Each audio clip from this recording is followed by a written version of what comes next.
Hey guys, welcome to Philadelphia Live. I'm Judea Murray. We've got a full show scheduled ahead for you guys. A lot of stuff to talk to you all about. If this is your first time joining me on this live streaming program, I just want to walk you through what you can expect. So I'll be talking to you about breaking news. I'll also bring you live events that are happening all across the country. But because I'm based here in Philadelphia, of course, I'll be touching base on some local stories. You know, what's going on with the Phillies. They've gone out of state in order to have a really exciting game tonight. A lot of fans. This is like a fan favorite for them. So we'll be touching base with our sports team to see what's going on in Iowa. But also keep in mind, we'll touch base on stories about New Jersey and Delaware as well. And again, national stories, international stories, those aren't out of reach. So if you guys want to hear anything in particular, because this is a live stream platform and we're on our social media live streaming platforms, you guys are able to write me in our live stream chat.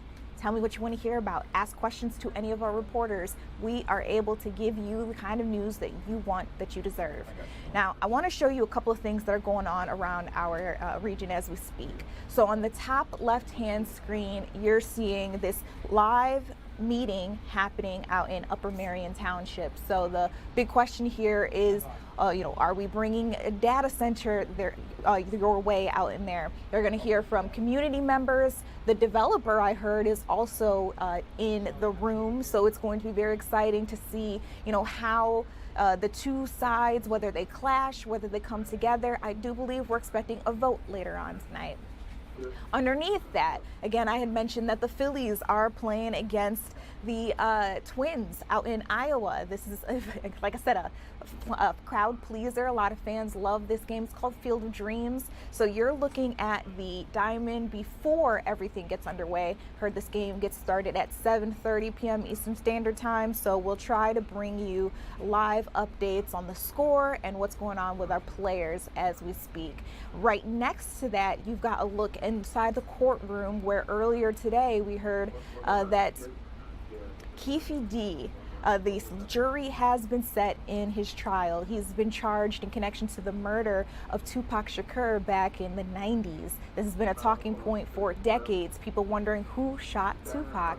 Now, even though the person they say killed him is already facing time in prison, they're also suggesting that this man that you see there on your screen on the bottom right corner may also have had some type of play in this. Again, the jury has officially been set, which means trial will begin soon. And you're also looking at a sunny day in the city of Philadelphia. Again, a lot of big, heavy news to get to, but I wanted to start us all off with a palate cleanser. Let's start us off with some good news. So one of our reporters, Dawn Timoney, she pitched this story, and it's so exciting. These two sisters are even closer after giving birth. So I just want to let her take it away.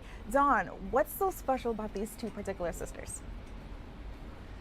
Well, Judea, you know I love this kind of a story. We are outside Riddle Memorial Hospital in Delaware County, and two sisters, not planned, ended up getting pregnant just about the same time. They were due, one was due August 29th, the other was due August 23rd. And this week, they had their babies at the hospital right behind me, just about 24 hours apart, if you can believe it or not. Justine Johnson had baby Dupree at 2:14 on August 11th, and her sister, Juanita Brown, had her baby Nikolai August 12th at 1:40 a.m. Their mother, Louise Bruckner, reached out to us because she loved this story, and it's pretty funny talking to her because she cut the umbilical cord for her granddaughter, Dupree, and then she got a call from her other daughter, Juanita, who was thinking her pregnancy, there was something wrong, so she called her mother. So Louise says to her one daughter, I gotta go, and rushes to get her and then brings her back to the hospital. This is some video of the two sisters with their beautiful babies at the hospital. They really are characters. They are very close. You can tell they really love each other. They love to joke around, and let's just listen to a little bit of the conversation I had with them, and then we can talk more, Judea, on the backside. Always do things so close together? Well, we're 2 months apart, so I guess. How special is this? It was really special when we first found out together, because it really was random. And once we found out that we both were expecting, because I first told the family group chat, and then it was like she later messaged me like, "Oh my gosh, nobody wanted to take my moment because it was a 5-year wait." But she like, "I'm pregnant too." So we both was like, "Oh wow!" So we experiencing this together. So it really was fun. We were able to talk to each other, rely on each other. And now as they grow up, they're going to do the same thing. I feel like it's exciting because I know if I need any assistance or help or even supplies, I could turn to her because I know she has it. So, I'm excited. So at least I know I'm not going to be without because she has a little one just like I do. So I know where she lives and I know, I know how to get to it. So Dupree makes baby number 7 for Justine, and Nikolai makes baby number 2 for Juanita. There are a total of 10 grandchildren. Another sister has a baby. But it was just such a pleasure talking to these 2 sisters. They said it wasn't planned. And get this cracks me up. They even both had a false alarm back in July. They thought they were in labor the same day. Both sisters came to this hospital thinking they were in labor, and they both were sent home. So that's why I was joking with them, like, do you do everything together?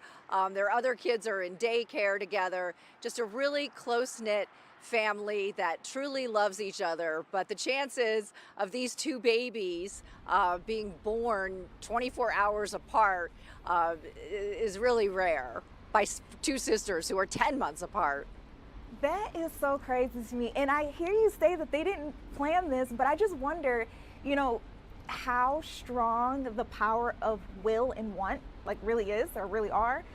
Because like I said, it's crazy. My brother and my sister, they had their children with their families a month apart. Their kids, their cousins, are the best of friends. I can only imagine if you were born not even really a day apart, just how close you would be, especially when your moms are already like this. It's so special. Exactly. Like the moms are only 10 months apart. And these babies, they were supposed to be 6 days apart. So they were, if they stuck to their due dates, but obviously Dupree and Nikolai had other plans. But, they're going to grow up together and really just have this special bond. But it's just crazy because Juanita, it was just down the hall from her sister, and her sister was there before her, and then the mom has to rush and get her and then bring her to the hospital. And she was telling us it was like smooth sailing. They were on their way to the hospital.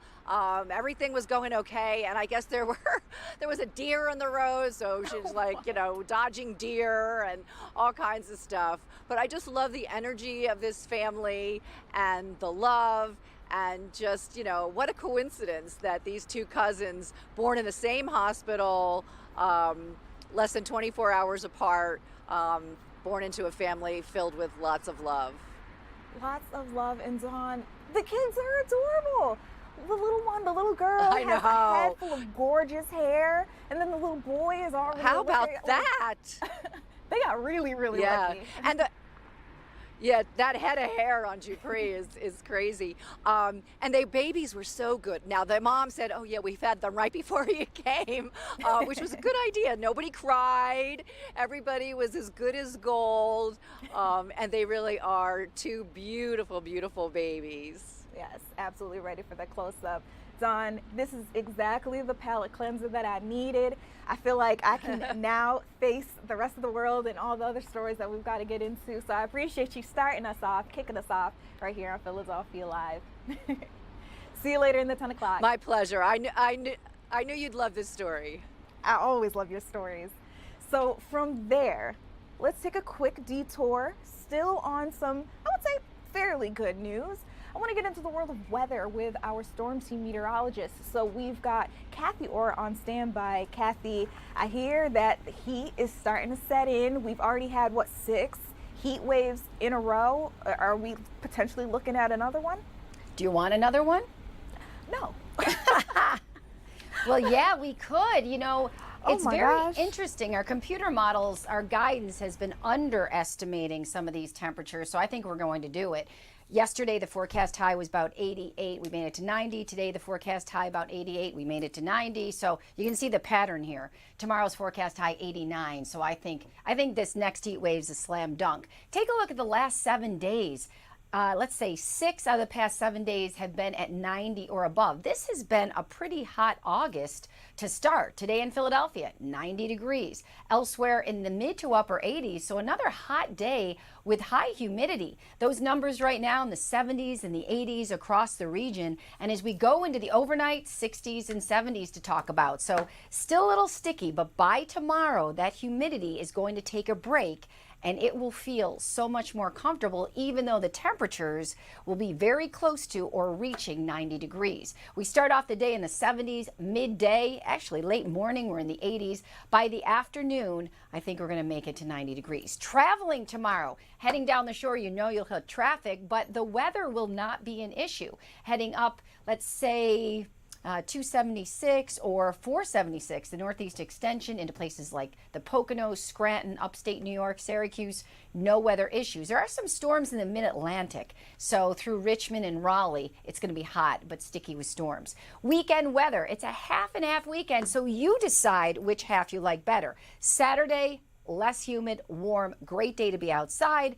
If you have stuff to do around the house or you don't want to do those outdoor chores, you may prefer Sunday. That's more of a rainier afternoon with some storms, the high 83. Now, even as we go down the shore, it's going to be a beautiful day Friday and even Saturday. Look at the beach weather, 83 down the shore tomorrow. That index, of course, for the UV will be high. The rip current risk will be moderate, so always remember to swim where those green flags are, where those beaches are guarded, and where it is safe to swim. Down the shore, 80s for Friday, Saturday, and Sunday, with just a chance of a shower on your Sunday. And on the 7-day forecast, temperatures are going to stay pretty warm, with the exception of Sunday when we have that dip. Monday, there's a chance of a shower or thunderstorm in the afternoon, and then those numbers go back up. You can see during the beginning of next week, we are flirting with 90. Tuesday, we're pretty close. We're right about there Wednesday, and next Thursday, we're talking about a high of 90 degrees. So what about that 10-day trend? Judea, you know I love this. I love showing this because it's so easy to see those temperatures. The 2 dips, 1 dip on Sunday, then it's quite warm again next week, and then next Saturday, there could be a shower or storm with some cooler temperatures. That is Saturday the 22nd. Next Sunday is the 23rd. There's only a week left of August after that. That is crazy to think. Our summer is just passing us by. I know the kids getting ready to go back to school are like, oh no, where are all my days going? Yeah. But it is, I would say, fairly decent weather. I said that, you know, I didn't want another heat wave, but honestly, I'm just gonna be honest, I actually feel like it hasn't been as bad as it could be. What? Yes, hey. Wait. Yes, it's where hot. Wait. Yes, sometimes it feels like over triple-digit weather. But remember, I'm coming from Georgia. I'm used to a True. different kind of heat. True. This Yeah. hasn't been as bad as I was expecting. But aren't you surprised how hot it's been? I am surprised at how frequently it's been so hot. Yes, because up here, you know, I mean, you're originally from the Northeast. I mean, you Yes. know, you wouldn't associate it this hot. In Philadelphia, in the summer, it can be brutal, as we've seen. And those 100-degree days, something that is extremely rare, which could be once in a lifetime for us. Well, okay, when you put it that way, I understand how this Yeah. is an extremely unique situation here. Extremely. And well, that's why all eyes have been on you guys, keeping us up to date on everything we need to know so we can stay safe, so we can be aware. I want to take this time to remind our audience that you have full access to the free Fox Local app and the Fox 29 Weather app, just in case you need those push notifications to your phone. Again, anytime anything is going on, we'll let you know first. Kathy, appreciate you. And for those of you streaming out there with us, remember I said this is a full show. We have a lot jam-packed in the next 3 hours. So we're keeping our eyes on this Upper Marion Township meeting involving a data center. So there are going to be plenty of public commentary for this next hour. Every now and again, we'll try to dip in and just let you guys hear what is being said, where we're at. There are a lot of people who don't want a data center in their area, but we also know the developer for this particular center is actually in the room as well. So we're expecting to hear heated moments. As you can see, plenty of people have brought their signs. I don't know if there's a single seat available in the room, and our Jill Croce is there. She'll give us a live report a little later on just to share with us where we're at in the meeting. And also, I want to remind you all, if anybody's been keeping up with the Luigi Mangione trial, we heard today that it's possible he could enter a guilty plea. And so I just wanted to know a little bit more about where we're at in the case. Of course, that's happening in New York, but eyes are on it from all across the country. So we're going to take a quick commercial break, but when we come back, I want to bring in a legal expert. We're going to talk to Andrew Montroy, a defense attorney, about, what's really at stake here in the case, what it would mean if Luigi did enter that guilty plea. We'll just get on to the nitty-gritty details. Remember, you can ask me a question to ask Andrew. I'm reading all of this stuff in our live stream chats. We'll be right back.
right, welcome back to Philadelphia Live. I'm Judea Murray. I want to give a quick shout out to all the people who are joining us in our live streaming chats across social media. So we're live right now on Facebook, YouTube, Instagram, as well as TikTok. I see you guys filling our comment section. Remember, if you've got a question that you'd like me to pose to anyone I'm interviewing, to any one of our reporters, or even to our meteorologists, all you have to do is hit me up in those live streaming chats. I'm reading your comments as they come in. I'm able to bring them to the surface for anybody else who's listening, and maybe even be able to give you guys a shout out.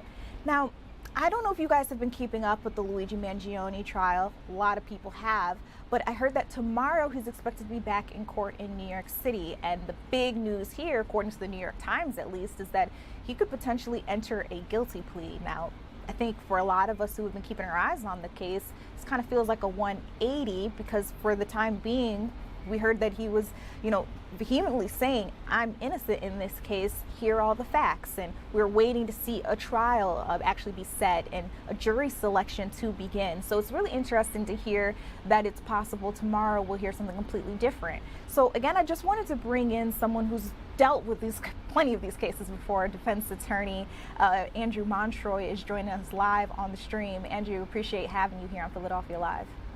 Thanks for having me tonight, Judea. No problem. Okay, so when you hear in any case, whether you are the attorney who's dealing with the case in up close, or you're just watching one of those cases develop in the media, if you hear that a defendant plaintiff is thinking about taking a guilty plea, I guess what goes through your mind? Does that necessarily mean they believe they're guilty, or they just don't think they have enough to fight the case?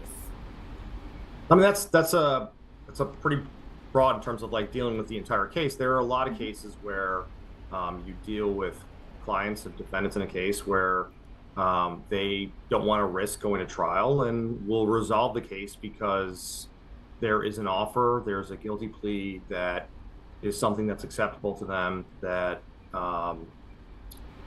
puts a resolution and end to it, and doesn't have that risk of whatever that potential punishment might be for them to go to trial in a case. I'm seeing that some reporters think that the defense attorneys might be trying to get into a double jeopardy type of argument in federal court. Does this make sense to you, hearing what I just told you? Right. So it really depends on the jurisdiction. So it's interesting.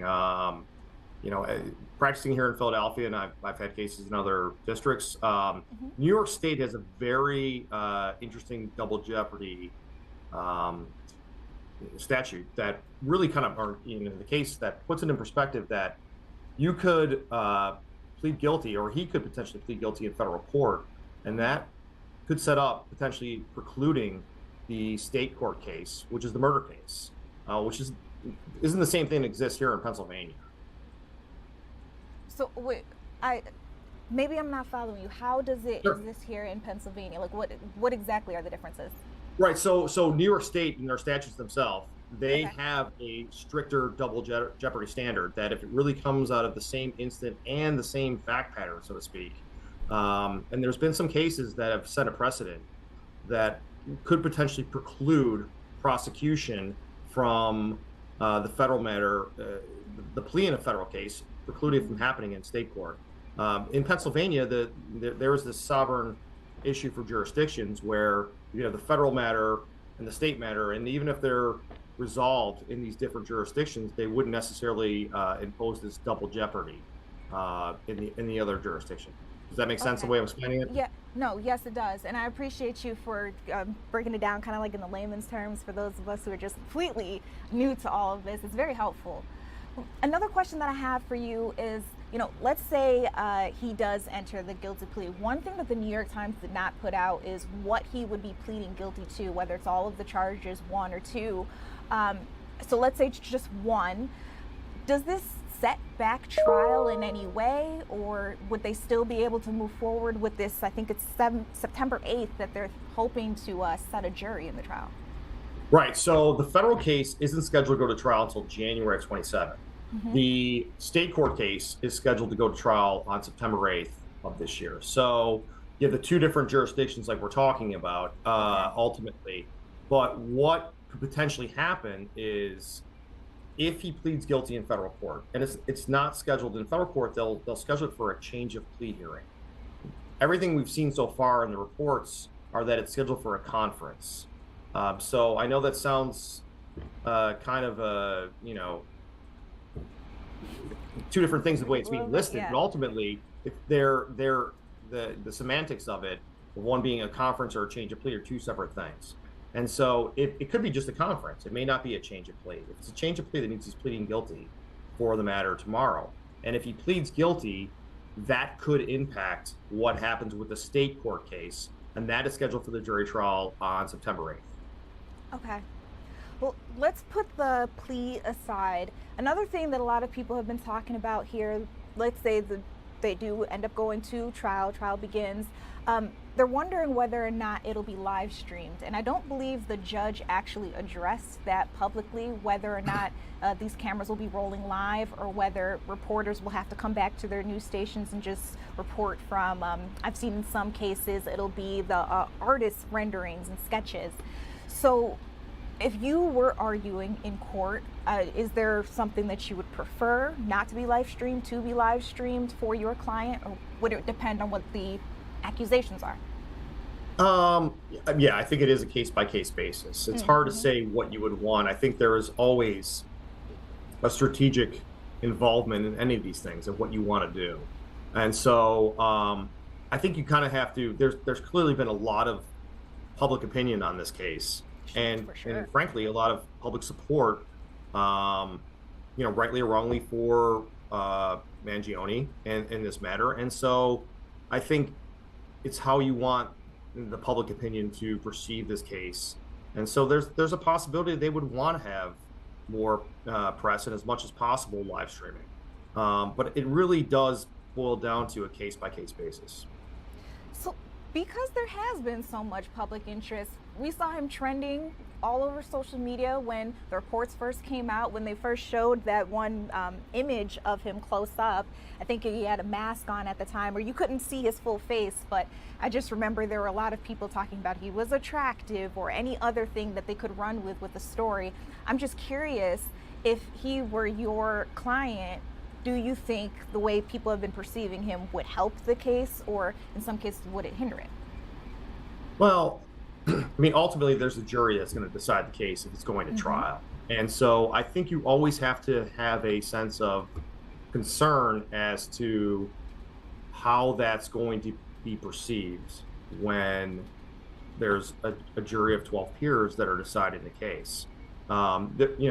They're supposed to not be listening to the news or doing their own research or things of that nature. So, it really is supposed to be this isolated bubble of them deciding this independent of that. I think you always have to be careful of not being in a situation where you're feeling that there's some undue influence or pressure in a negative way that can impact a jury that's deciding the case. Okay. Now, when jury selection does begin, if you were in the courtroom trying to pick out who would be on your jury, be seated, what kinds of things would you be looking for?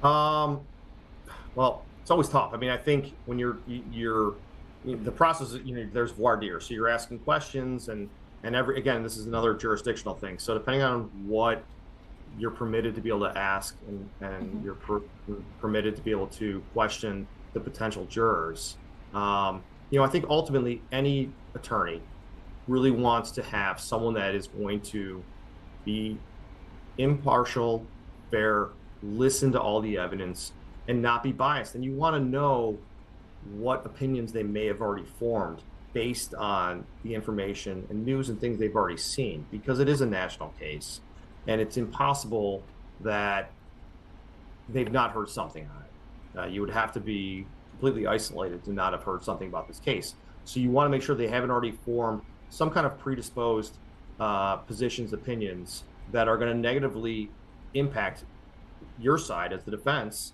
most importantly, for them deciding this case. This might be digging a little too deep. You let me know, but I mean, what kind of question do you ask to figure that out? It's again, it depends what you're permitted to ask, and that could be, some judges and some jurisdictions allow you to have a little more leeway. So you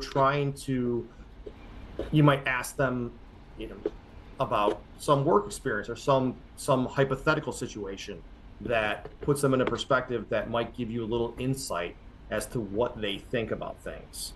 And that might tip off where they're coming from or how they might shade their view or their perspective. If that makes sense. No, it definitely does. And I just want to say I appreciate you not just letting me pick your brain, but also entertaining my questions. This is coming from someone who's seen the way that this story is being developed through the news, seeing how people react to it, and just wondering honestly how you find an impartial jury. And then also compounded with the news that we got today, I was just really curious about how someone who actually practices is seeing this in real time.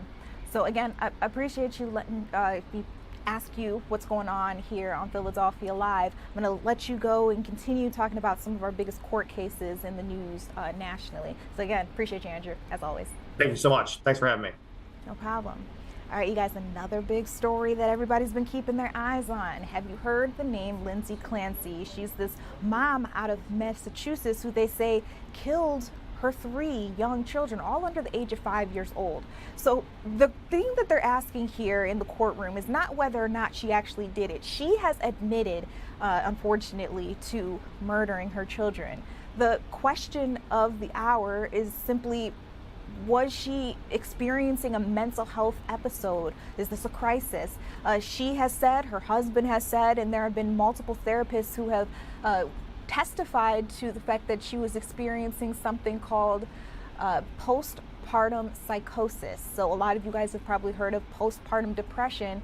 This is different, where she may have been seeing things, hearing things, not in her right mind, and she's saying that is what caused her to do this. So the person you're seeing on the stand right there, that's her ex-husband, Patrick Clancy, who again has testified in her favor throughout this case. She has been listening alongside her lawyers. At some point in time, she's burst into tears, especially when she reheard the 911 call where her husband was trying to explain to the dispatcher what he came home to, which was her after she had attempted to take her own life, and the death of his 3 children. He found them in the basement after spending some time at the grocery store. So again, they're trying to determine whether or not she was experiencing a mental health episode. So we've heard from therapists, we've heard from loved ones. Today we were hearing from law enforcement. I want to let you guys listen into a little bit of what we heard today. This is an officer who talks a little bit more about digging into her internet history. Take a listen. Your initial review of the extraction show a visit to a website entitled Suicide Methods on August 23rd, 2022. It did. Were you recently asked to look at that visit to that site to get a better understanding of how that website was accessed? That is correct. And how did you approach that? I set a parameter. I went to that artifact that I had previously tagged when I did the initial analysis. Let me just stop you there. Sorry. What's an artifact and what is a tagging? So an artifact is every single piece of data on that computer is an artifact. So a computer could have 500,000 artifacts, let's say. That's a low end, but as an example. So tagging would be something you would flag that one particular evidence, that one particular artifact as evidence. So in this case, the artifact was the visit to the website, is that correct? Correct. And then the tagging was just so that you could find it when you went back into the extraction looking for it? Yes, correct. And so if you could continue telling us about how you approached that. So I set a parameter of 12 hours before the visit and then 12 hours after the visit, and looked at the correlating other digital artifacts related to that. And can you tell us what's a Chrome history database? So that's the, so a database essentially, this is a very slimmed down version of what this is. So if you think of an Excel sheet, and each Excel page is a section of the database, so the database would be the whole thing. And there's a scheme or like a roadmap, let's say, of how these pages interlink with each other. That would be an entire database. Everything pretty much has databases. It's just easy for file expansion and disk saving space and things of that nature. And what about Chrome Web History Table?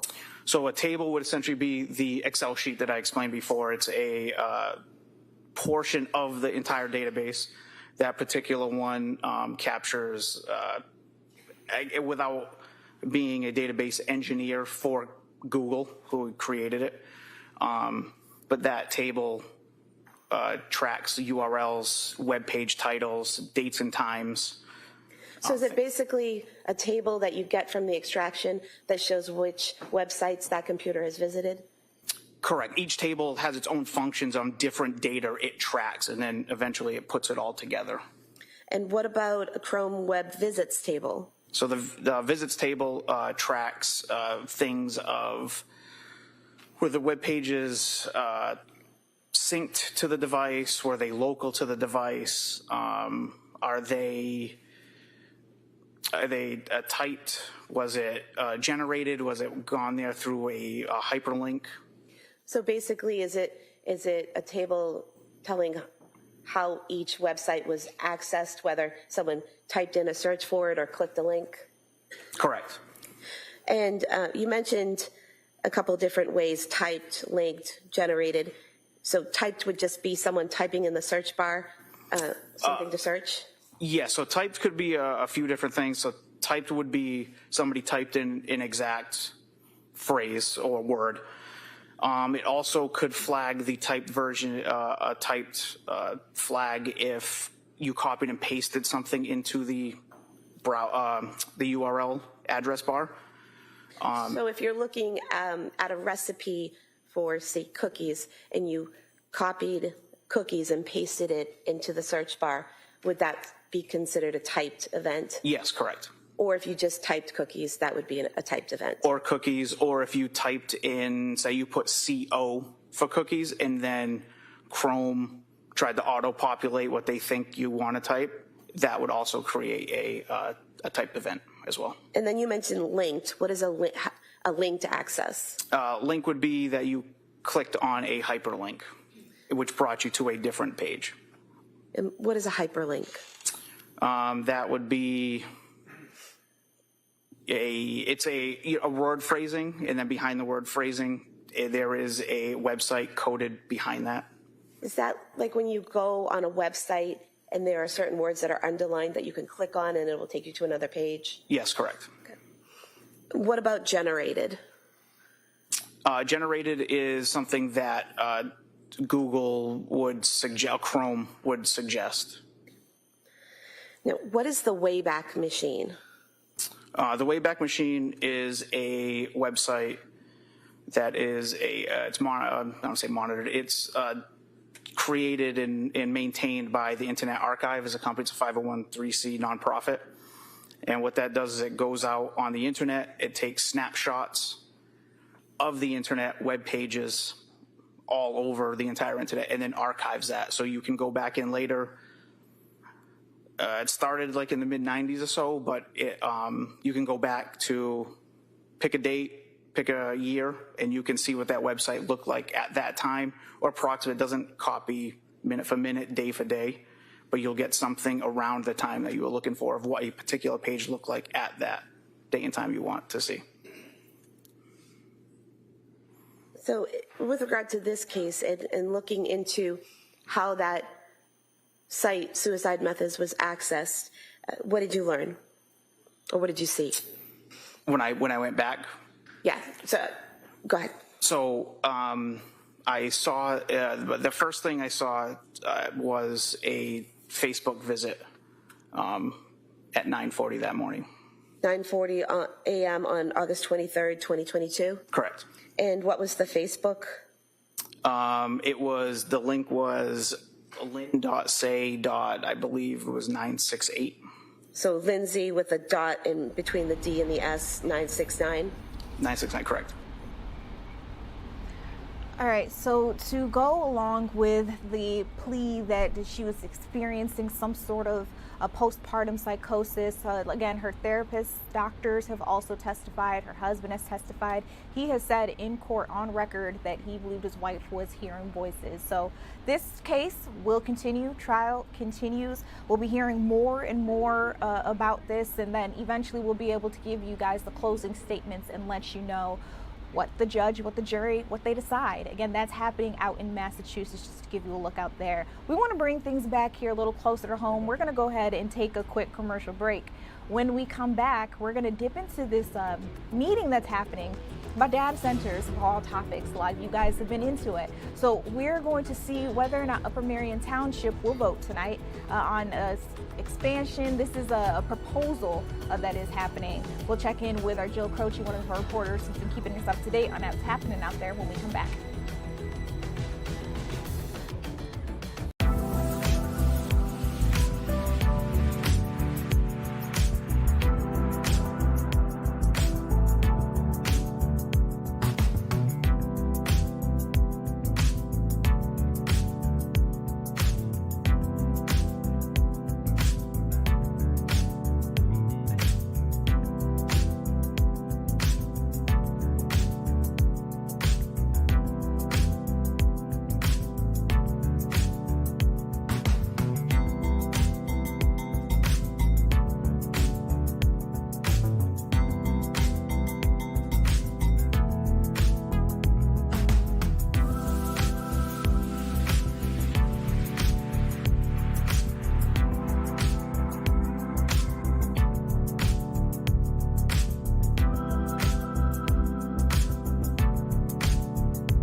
All right, welcome back into Philadelphia Live. I was letting you know that there's a meeting going on right now as we speak in Upper Marion Township. One of our reporters has been keeping us up to date with what's happening out there. I hear this is all involving data centers once again. Jill, what have you got for us? Yeah, there's a lot to unpack, Judea. The Upper Marion Board of Supervisors, they could be voting today on a hyperscale data centers plan for this area. It's being proposed by developer Brian O'Neill of MLP Ventures. This has been an ongoing battle. I was between residents and him. I covered this back in May, and it just continues to be a topic of concern for residents. So there are 5 data center applications total, and this can remain a topic tonight because yesterday a temporary injunction that was granted against the township yesterday by a Montgomery County judge that has been vacated today. So that's why conversations that are happening today inside are allowed to happen here at the middle school. Now, in tonight's agenda, there's talks about considering letters of extension for multiple properties that O'Neill is behind, such as 2100 Renaissance, 2201 to 2901 Renaissance, 3200 Horizon Drive, and he's asking until September 30th. And I was talking with a resident who is in opposition to all of this, helps run a Facebook page in opposition to this.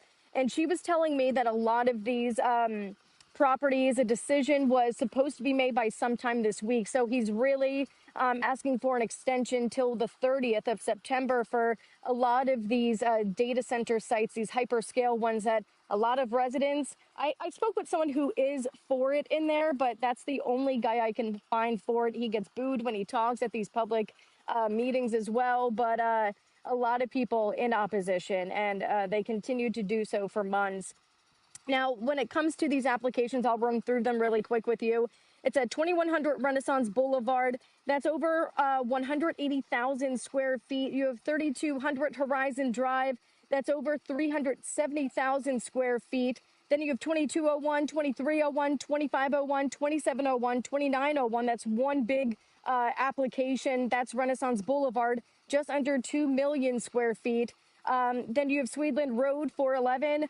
That's just over 1.5 million square feet. And then you have 600 River Road, which is about 450,000 square feet. So you're talking about a lot of square feet for all of this.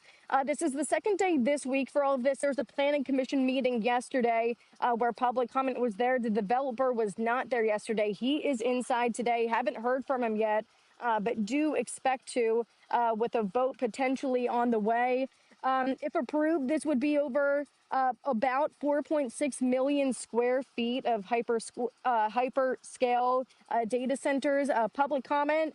Last time I was inside, I had to come out here for connection issues, but last time I was inside, that public comment was still going on. If it's not, the meeting's just getting started then, but they were allowing an hour, 3 minutes per person. So potentially a vote tonight. I would not be surprised, Judea. Jill, it is still going on as we speak. We were able to show our audience what it looks like on the inside as you're talking to us on the outside. I'm going to let you go back in, but I just want you to set the scene for us. One thing I noticed while we were showing what was going on at the top of the hour, a lot of people have these papers, these signs. What's on them?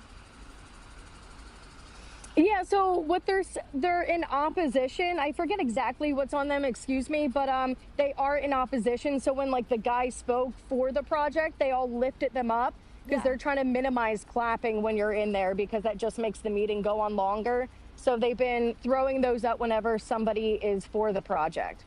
Got you. Okay, so that's how they're able to show exactly how they feel without interrupting the process. I appreciate you. Yes. And for our audience who's streaming with us, while you get back on inside and try to figure out when the vote's happening, we're going to take a listen in. Again, that public comment is happening live as we speak. We've been seeing people come up to the podium to express themselves freely. Here's a woman who's just started speaking. Let's go ahead and take a listen.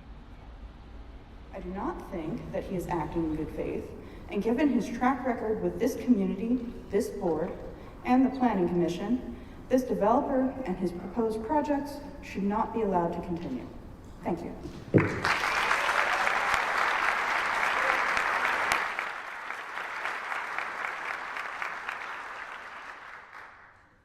Cassidy Bono, then Ann Gollings. Director, Robin Wesley. Hi, I'm Cassidy Vono, and I'm a resident of Upper Marion over on Upper Grove Road. I've been to each of these meetings, and I'm very against these data centers. I'm also an architect in the pharmaceutical world, so I'm really familiar with the process of putting together drawing sets for these reviews of projects at this scale. Not data centers per se, but large projects that have mechanical aspects, that have power aspects. And I just wanted to add another professional opinion that the plans submitted are incomplete. They're missing information, maybe intentionally vague. They're not representing what is clearly, based on the conversations we've had in the past meetings, what's planned for these sites, especially with the kind of intentional omission of intended mechanical and power systems, which are shown either as just warehouse or as a concrete pad without showing any of the actual intended equipment or use. At each meetings, there's been question after question and no real answers, no data to back them up, just vague promises, condescension, and then promises to have more information at the next meeting, which we also saw didn't happen at all between the two meetings. He's asking for extension now, but why didn't the information improve between the two meetings that we've had? It's clear that's what's actually intended for these sites is not what's intended by the intent of the zoning code for this area. This is not an area where data centers belong. So many good points have been made tonight and at the previous meeting, so I won't repeat all of them here about the problems with data centers. I'll focus instead about what I know from being in the industry. One, Brian O'Neill is not just known for not paying his taxes, he's known for not paying his contractors, his employees, everyone who works for him and with him. And I was promised that this will create jobs, but construction jobs don't go to locals. They go to roving crews that will be brought in and then leave when the project is done. And he won't pay them anyway, so where's the benefit there? I know that data centers don't belong in residential areas. There's a need for data centers, sure, for some uses, but they belong in the middle of nowhere where they don't hurt the people around them. And I know that his mission isn't complete, isn't sufficient, and isn't honest. So, thank you.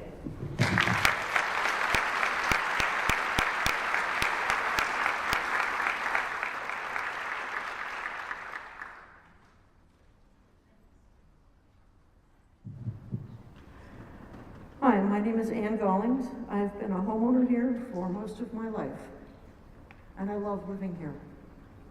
I've had a career in infection prevention and control. I've worked in almost every hospital in Philadelphia, and I told all my clients, nobody dies on my watch. Good health for the people of our community has been a guiding principle for me my whole life. Others have spoken of the misinformation, gaping gaps in information, and technical specifics of why this proposal is an awful idea for our community. The degradation of air quality alone would be a catastrophe. I have voted for each one of you more than once, and I appreciate all of your hard work and good guidance on our behalf. The only power each of us have here as individuals is our voices and our vote. It is evident that this is an objectively terrible proposal for the people of our community. Please vote in favor of those of us who live here and have put you in office to serve our community. Thank you.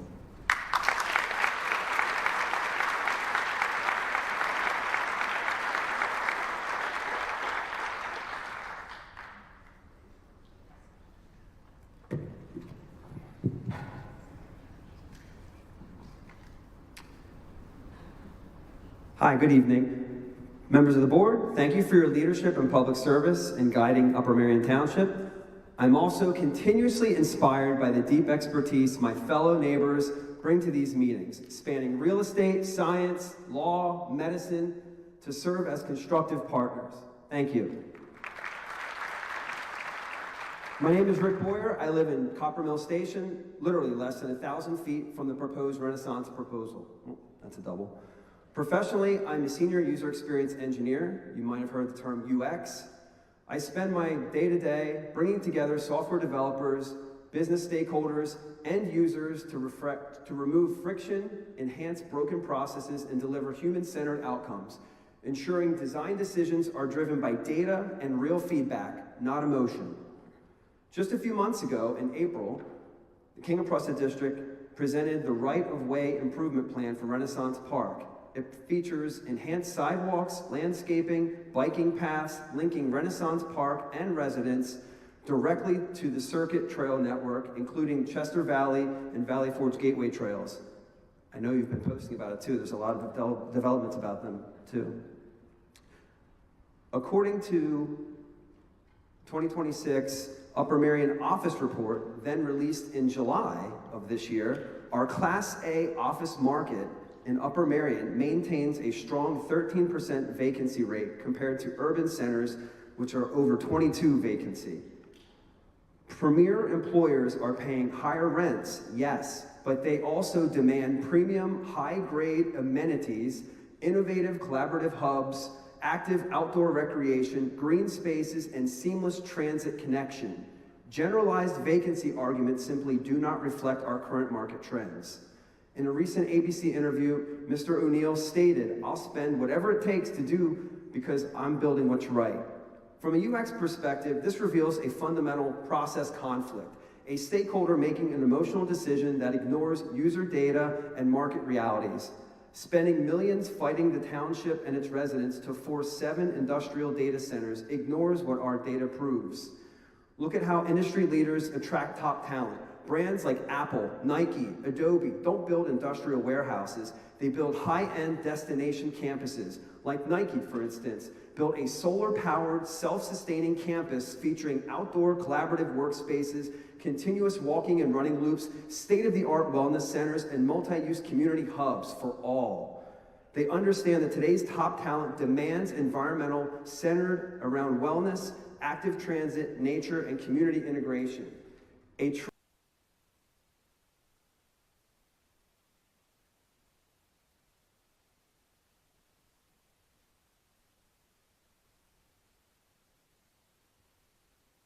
Corridor supports our residents and attracts high-value corporate partners. I urge the board to reject this disruptive industrial proposal, uphold the standards of your, one sentence, uphold the standards you've spent decades establishing, and please commit to preserving Upper Merion as a vibrant destination for families while contributing to attract the world's best talent. Thank you. I also would like to present both of those presentations. I actually printed out those PowerPoint presentations, and they're quite nice. I will actually... We've exceeded our hour already, and I'm allowing the last few people, so please allow them the respect. I'm just giving you these items, that's all. Thank you. Robin Wesley. So, Robin Wesley, I moved here when I was 6. I've been here for 59 years. I've seen Upper Merion change. We do not need this. One property owner who doesn't pay his taxes. Property owner that pays taxes all the time. We should be the people that decide what is going to happen in our community. Taxes that what we're supposed to get that we don't know are they the true tax benefit? Is that going to outweigh cardiovascular disease, noise pollution, light pollution, environmental issues, water, gas, utilities, all going up for us, not him? What tax break is he going to get? A lot. What are we going to get? Health conditions? Is it worth it? It's not. Let's keep Upper Merion like it used to be. A good place where you want it to come work and you want it to live. I don't want to go outside, and I don't want my fellow neighbors to have to go outside if they want to barbecue and hear a hum, or be out there breathing in particles that they should not be breathing in. And then they come down where I work, and we have to do surgery on it. Not good. Not good. Think about it.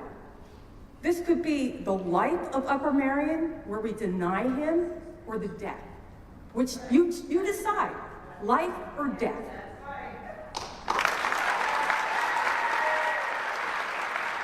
The last two speakers will be Janet Wilkerson, and I apologize I can't read the name, but a resident who lives at 505 Hickory. So Janet Wilkerson, are you present? And then, I can't read, Saroma?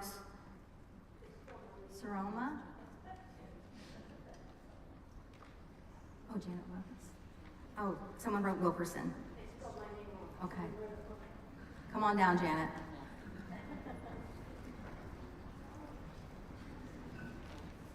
Hi, my name is Janet Wilkes, and I live in the township for 47 years.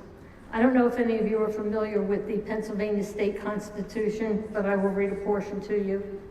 It's called the Green Amendment, and the Constitution guarantees the people have a right to clean air, pure water, and the preservation of natural, scenic, historic, and aesthetic values of the environment. Pennsylvania public natural resources are the common property of all of the people, including generations yet to come.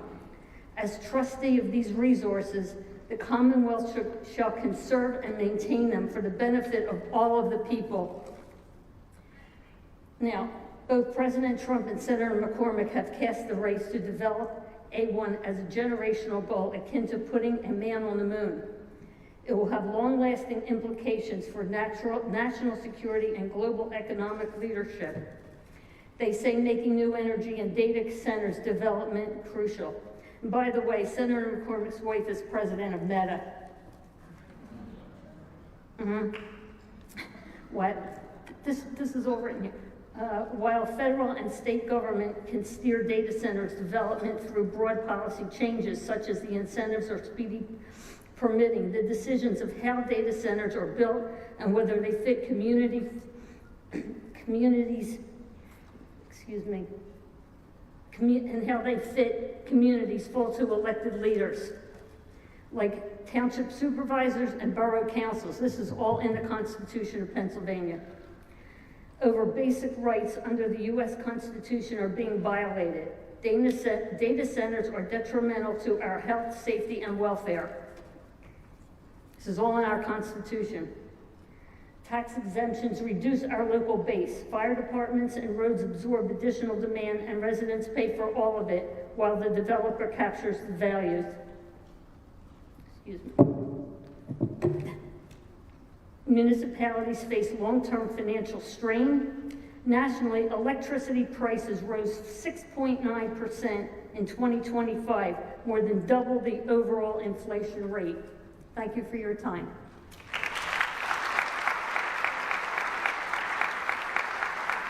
The last speaker for this evening, your name starts with an H. Last name starts with an S. You live on Hickory Lane? No? Okay. That concludes our public comment for this evening, and now we will enter into the business items on our agenda. We got to hear from just a few of the people who came up to express their feelings about the data center that could be coming to Upper Merion Township. Again, we also got to hear from our reporter, Jill Croce, who's been in this meeting. She said that there were a number of people who were against the data center proposal, but there is a man who's in there who has shown his voice and, expressed himself as well, who was very much so for it. She says he's not the most popular guy in the room, but I do want you to know there are people on both sides at this particular meeting. We also hear that the developer is in the room. If we can, later on in the live stream, we'll dip back in just to show you where this meeting is progressing to. In the meantime, though, I want to take a quick commercial break. When we come back, I want to get you all up to date on what's happening with back to school. Our kids are, some of them, excited to head back into the classrooms. Parents, though, not so much, and that's because the price of those school supplies is going up. So we're going to check in with Shawnette Wilson just to see how some organizations, some groups are helping our parents and our families. We'll be right back.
Hey guys, welcome back into Philadelphia Live. Can you guys believe we are already right back to that point in time where our kids are getting ready to go back to school? I know some of our parents have already been feeling the pinch in their pockets and their purses as they try to get all of the school supplies that they need to have a successful school year, because I hear that the prices for a lot of different things are going up.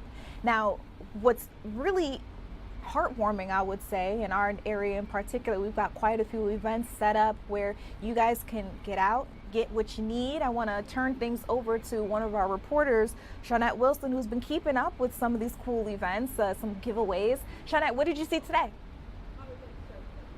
Well, Judea, so as I was getting ready for my hit, I have some special guests who are walking by. They are visiting from Tel Aviv. And this is Shai. Shai says he's 6.5, and his sister Layla? 9.5. You can tell the people. Oops, I'm sorry, I popped you on your head. How old are you? 9.5. Okay, so you all are going back to school in September, Dad says, right? Yeah. Who's excited about going back to school? Me. What are you excited about? Meeting new friends. Meeting new friends is always a good thing. Big sis says she's excited about nothing. Do you have a favorite subject or class in school? No. No. Do you have a favorite class? Yeah. What is it? Robots. Robots? No. Okay, well, I'll accept that for an answer. What do you all get school supplies for school? Do you have to take things to school? I'm not in school yet, but I'm gonna be in first grade. He's gonna be in first grade. What things do you take to school? What do Mom and Dad have to buy you for school? I just bought a backpack yesterday. And Dad says in the background that he just got a backpack yesterday, and he says it was very expensive.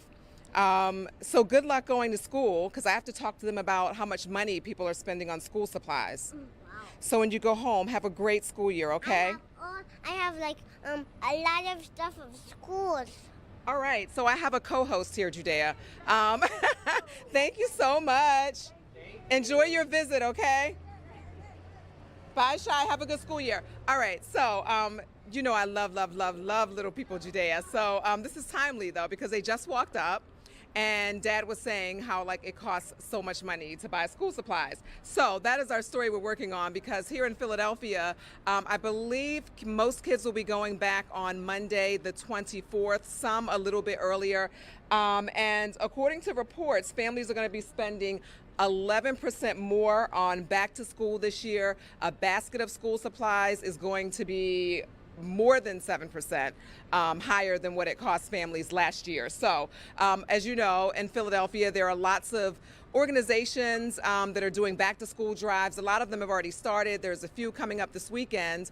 We have some video to show you. We were in West Philly today. Senator Vincent Hughes, friend to our show, had a back to school drive outside his office in West Philly, and it was really a good time. So he had a lot of vendors come up. They set up tables. They were giving the kids free books to read. And also the biggest thing, as we just heard this family say, backpacks. Prices are up so much.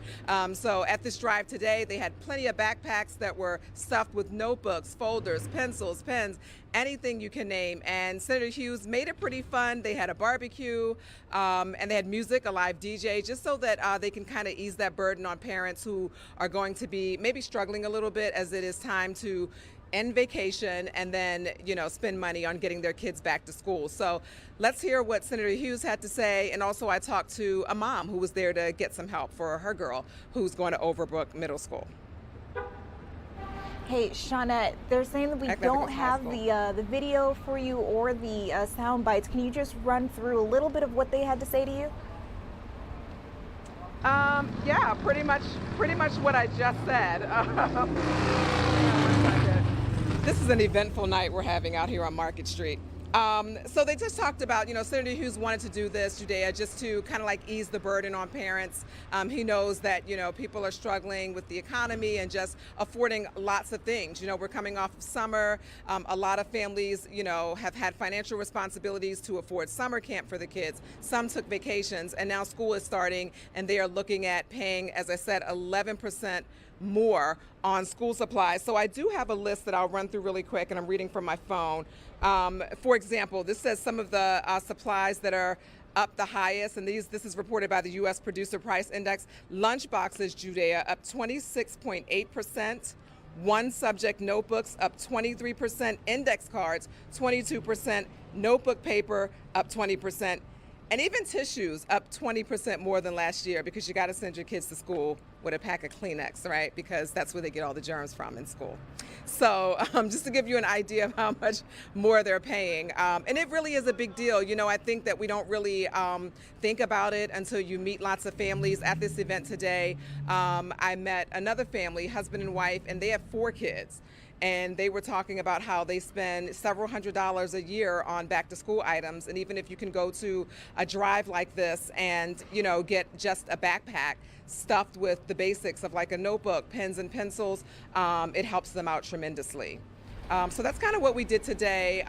If people are going to stick with us tonight at 10 o'clock, you'll get to see another portion of our story in which there's a woman in the community who isn't really a part of any organization. She does this every year. She has a big event coming up on Saturday where she's giving out lots of those similar things as well. So we'll tell you where you can go if you need things this weekend, and where you can pick them up.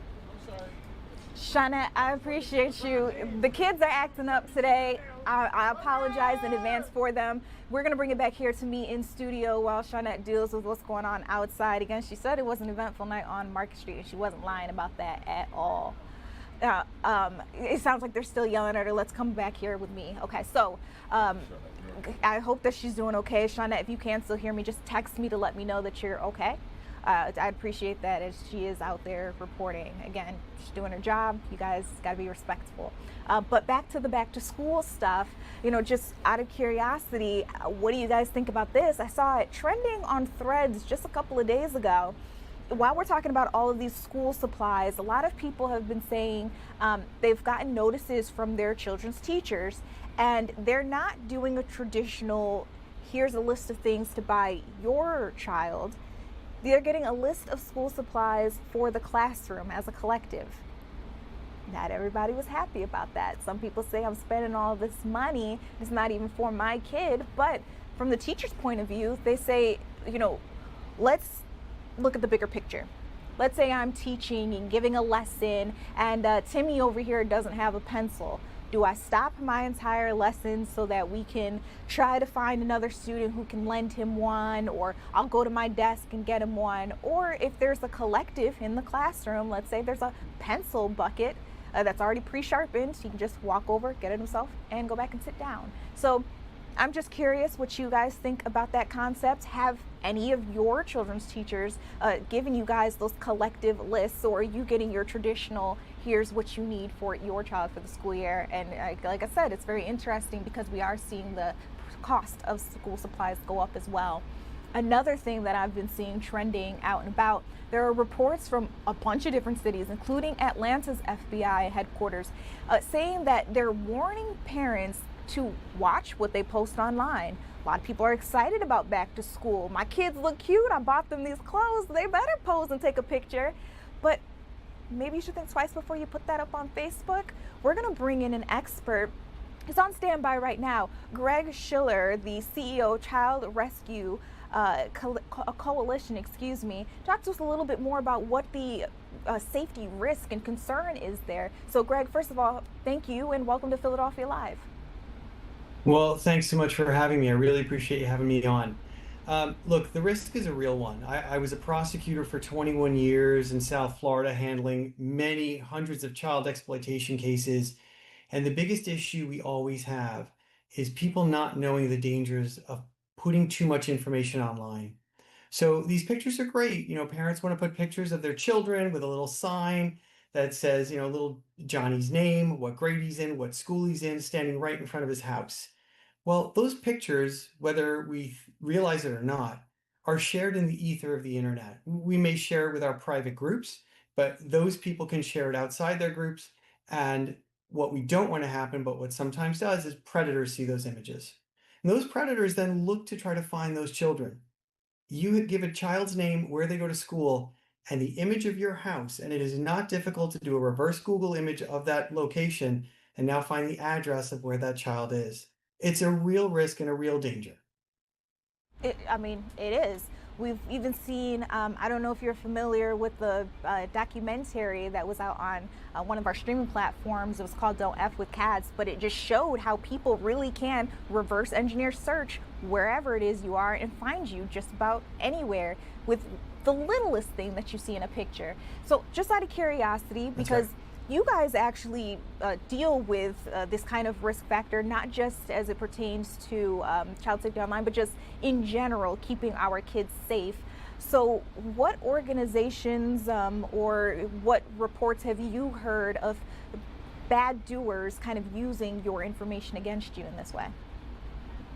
Well, so every offender is going to be different from every other offender. And I want to make that really clear to your listeners. There's not a cookie cutter child trafficker or child exploiter online, and we're just looking for this one particular person to do things one particular way.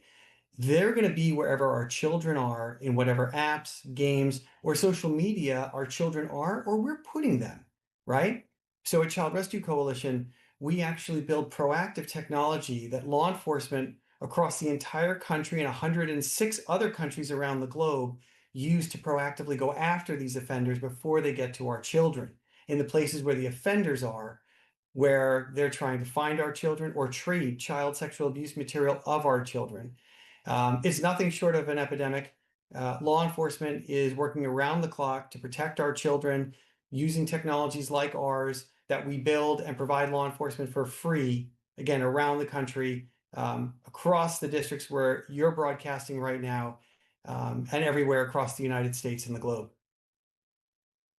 Pick your brain a little bit here. What would you say is safe to post? We heard already that you say maybe not the picture of them standing right in front of the house, or with the sign that says where they go to school, what grade they're in, or maybe even who their teacher's name is.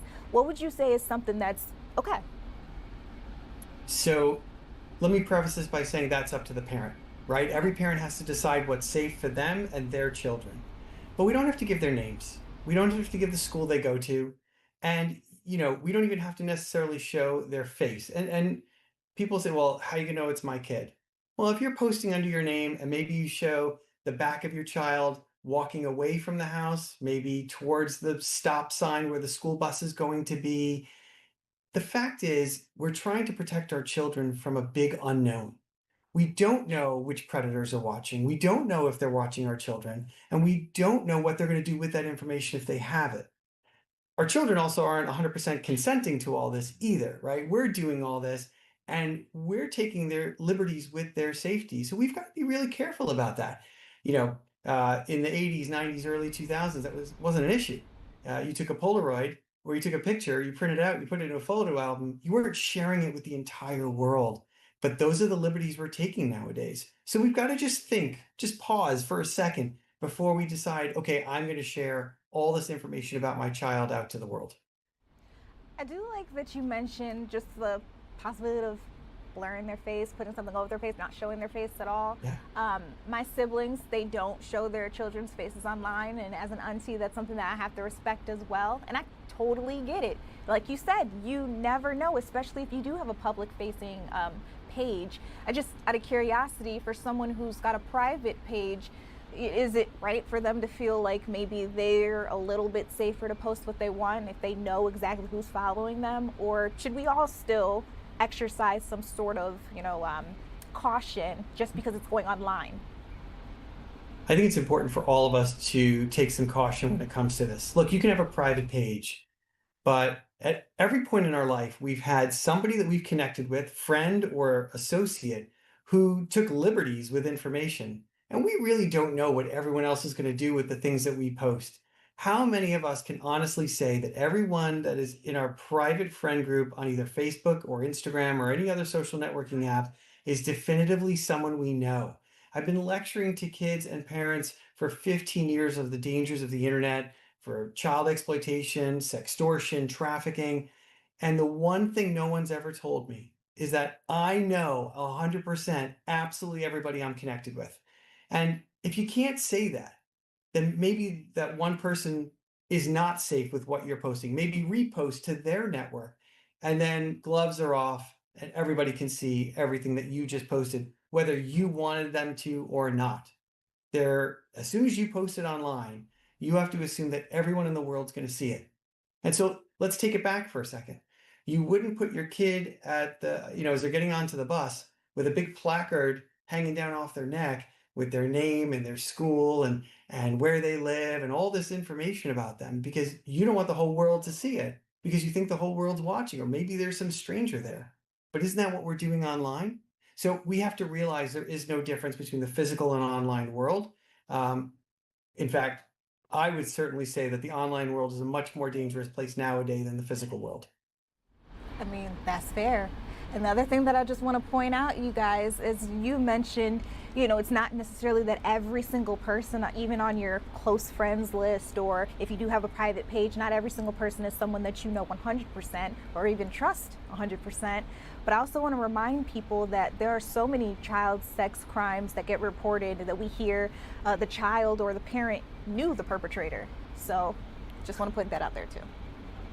Well, and I'll share with you that of the 250 pedophiles that I put in prison as a prosecutor in my career, most of them the children did not know because they were online offenders, right? Wow. So I think, yes, when it comes to hands-on victimization, most children, in most cases, probably know who the offender is. But with online victimization, which is in some cases worse, in some cases just as bad, and in some cases not as bad, they typically don't know who the offender is. And that's really scary because now you don't know what somebody has done with whatever images or conversation you've had with them. If the person even really exists, could be an AI bot being run by something else. There are so many scenarios, and we're really, as a society, not doing a good enough job protecting our children and getting them ready for those dangers. It's about communication. It's about talking to our kids. This is the message of Child Rescue Coalition, because we're helping police catch the bad guys, but we're educating parents and kids to protect themselves from the bad guys. It's a two-fronted approach that has to happen. Greg, you were the perfect person to talk to about this, and I just appreciate you making some time for us. There are definitely future conversations that are already coming up in my head that I'm thinking we should talk a little bit more about, especially as they pertain to social media in general.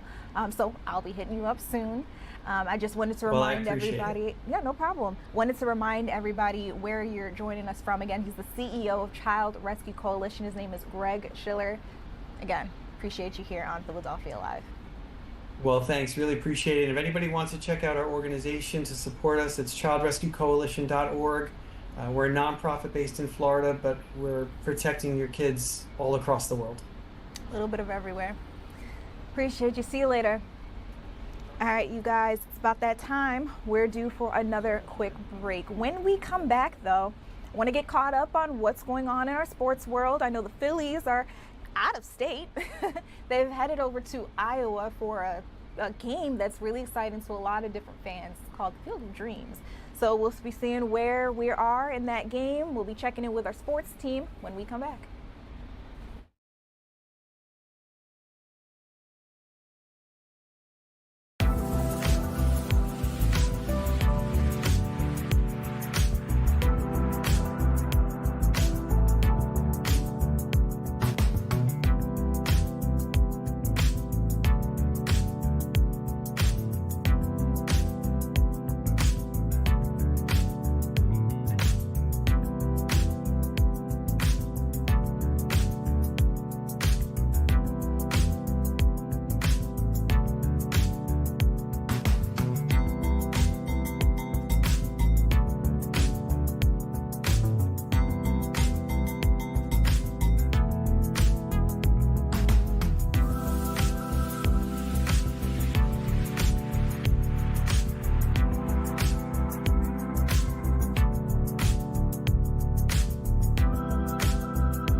welcome back to Philadelphia Live. You guys, the Phillies have left home. They are out and about out in Iowa, and they're all playing at the Field of Dreams. This is very exciting for any of the fans who love the movie and just get out each year to see this come to life. So I want to bring in our sports team. We've been keeping an eye on the situation over there, keeping an eye on the score, and you know, all the different beautiful things that are coming of this event. Scott Grayson joins us live. Hey, Scott. Hey, Judea, how you doing? I'm great. How are you tonight? I'm doing great. I'm enjoying the game. Yeah, it's a lot of fun. This Field of Dreams thing is pretty cool. It's only the third time they've done it, so it's pretty neat. The Phillies are part of it, wearing these throwback unis from the 1930s to early 40s, which is consistent with the time frame of when the movie was made, and not made, but when it was supposed to take place. So if you're a fan of that movie, it's really cool to see the shots of the field where they shot the movie, and then obviously the game being played in this kind of an environment. As for the game itself, the Phillies got out to a great start. Kyle Schwarber led off the game with a home run to right field into the corn. So there was that already, and then they took a 2-0 lead in the first inning. Aaron Nola gave up a home run not too long ago to make it 2-1. The Phillies still leading right now, as you see. 2-1 there in the bottom of the third inning. So good game going on out there right now. And it's a different kind of game. It's different to watch. Only 8,000 fans in the stands. So it's a unique game, and it's pretty cool to see the Phillies in it. Did I hear you say only 8,000? Only 8,000 fans. Only yeah, 8,000. They reserve a lot of the tickets there, at least some of them, for the people who live there in Dyersville, Iowa, because this is like the one time they get a chance to see some Major League Baseball right there in their hometown. It's so sweet, and the Phillies have already gotten to social media, posting some of the pictures. Obviously, we aren't able to show you the game here on our live stream. That's a broadcast TV type of situation. But I do want to show you, we've got the legends coming out of the corn. So you got to watch this in real time because you've been keeping up with the game. Do you know who we're looking at here? Yeah. I'm new to sports, so just, you know. Well, guide me. the two Phillies right there. Number 20 is Mike Schmidt. 548 career home runs, big time power hitter for this franchise. And then that's Steve Carlton next to him, number 32. A ton of strikeouts in his career. Great pitcher, Mike Schmidt, great hitter. Those are two of the guys you see in that picture. And they walked right out of the corn.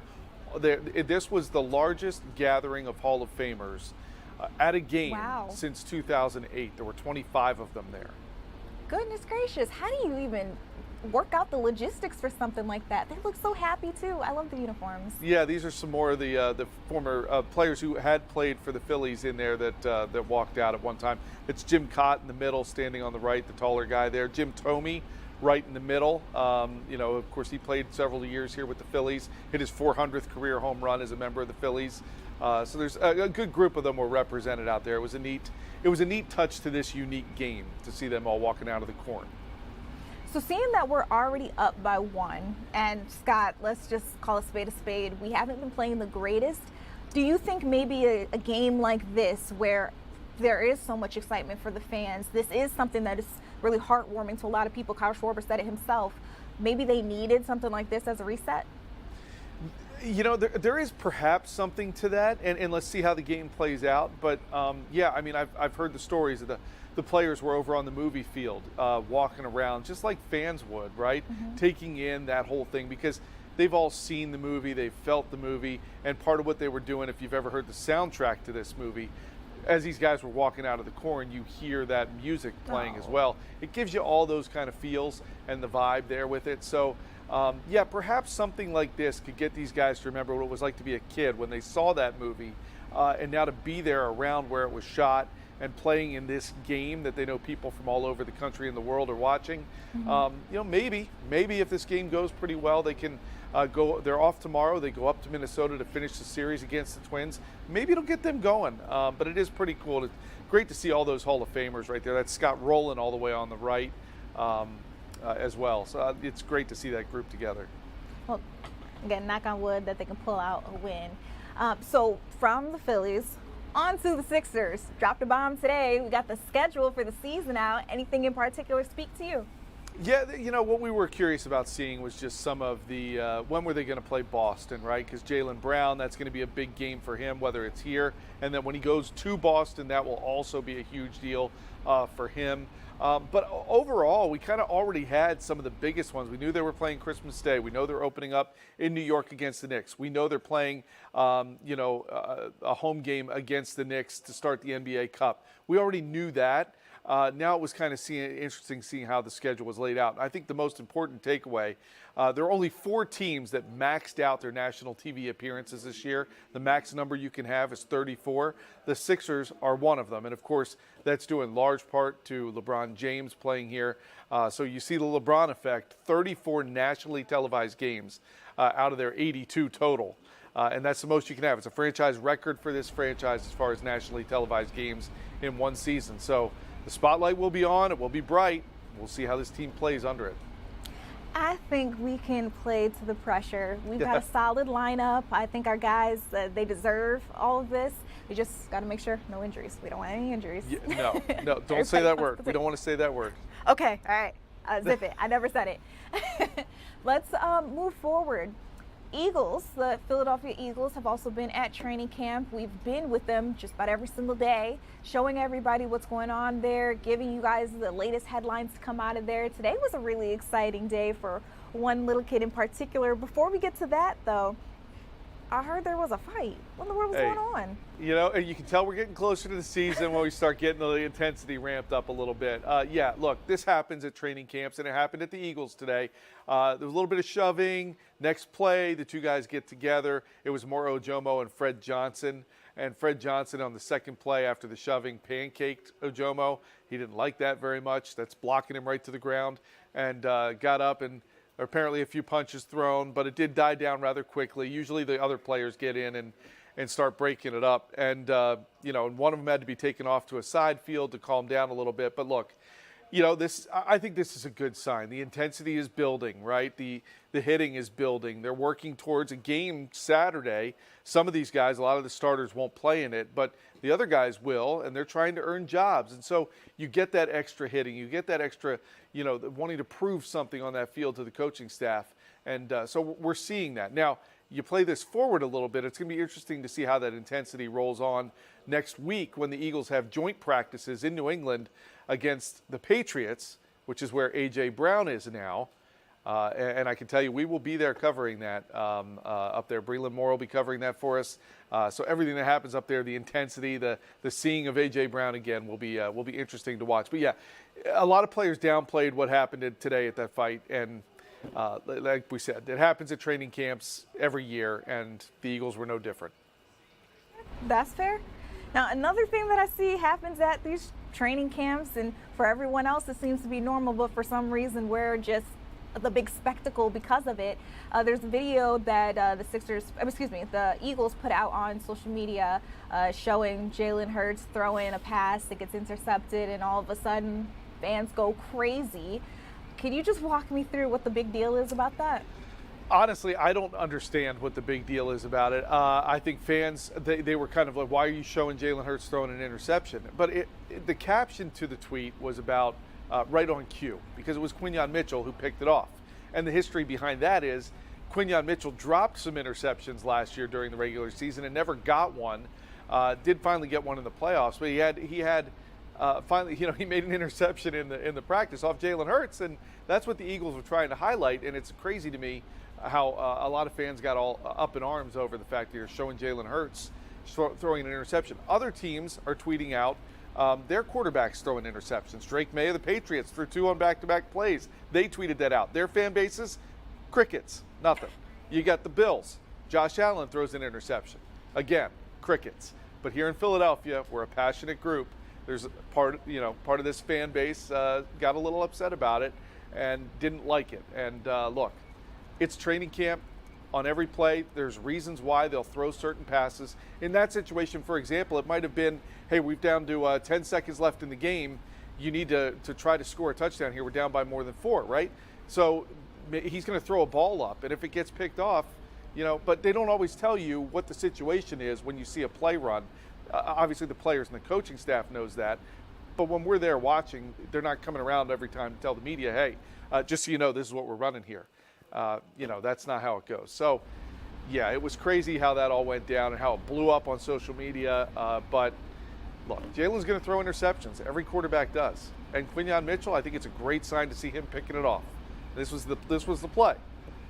Jalen Hurts throwing it up, and Quinyon Mitchell picks it off. It's it's a well-read ball by Quinyon. He cuts underneath the receiver. Great job. If he can make plays like that during the season, this Eagles defense is going to be great. Can't wait to see it. And the one thing I do have to say, like for Jalen Hurts, I really don't need to speak on his behalf. I think the kid doesn't listen to what anybody has to say anyway. But I forgot who says it in the song, but if he ain't got no haters, he ain't popping. He's popping. It is what it is. True. All right, last but not least, it was a very special day at training camp today for one little boy in particular. Breland Moore got to talk to him, but can you walk me through who we got to see? Yeah, this was great. Sam Ocheri, a 12-year-old, that's him right there.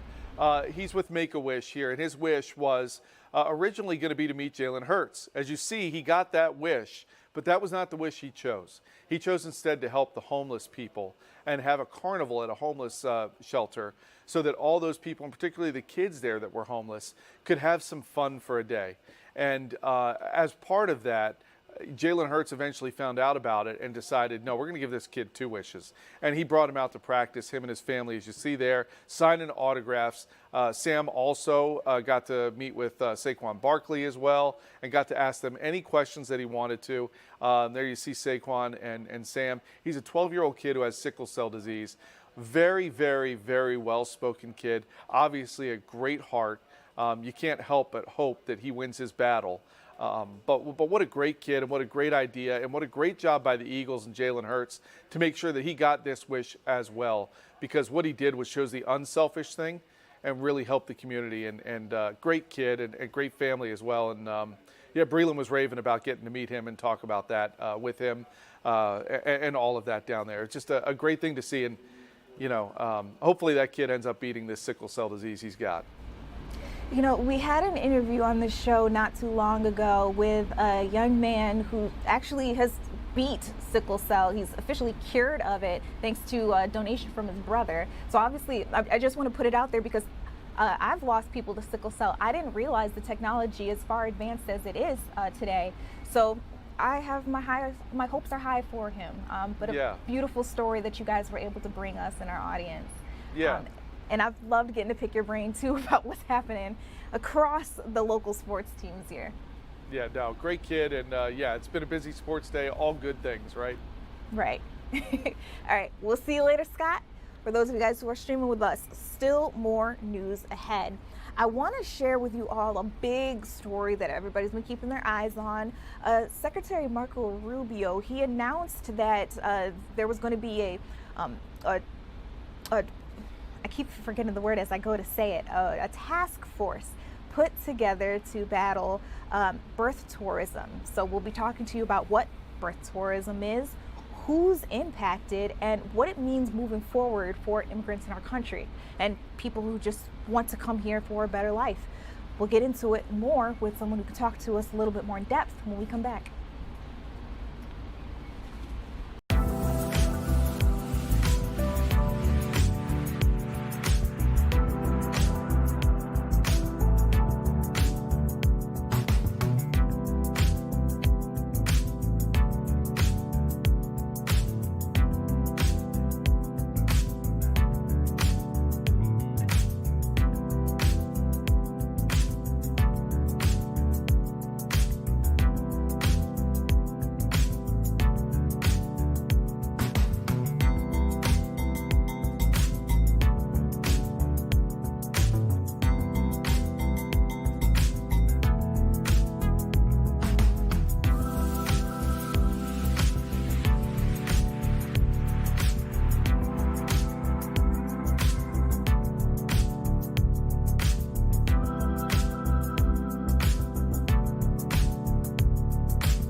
right, welcome back to Philadelphia Live. I'm Judea Murray, and just the latest effort from the Trump administration to kind of curb immigration and illegal immigration specifically in our country. We're hearing that there's been a new task force developed. The State Department is calling it the Birth Tourism Prevention Task Force.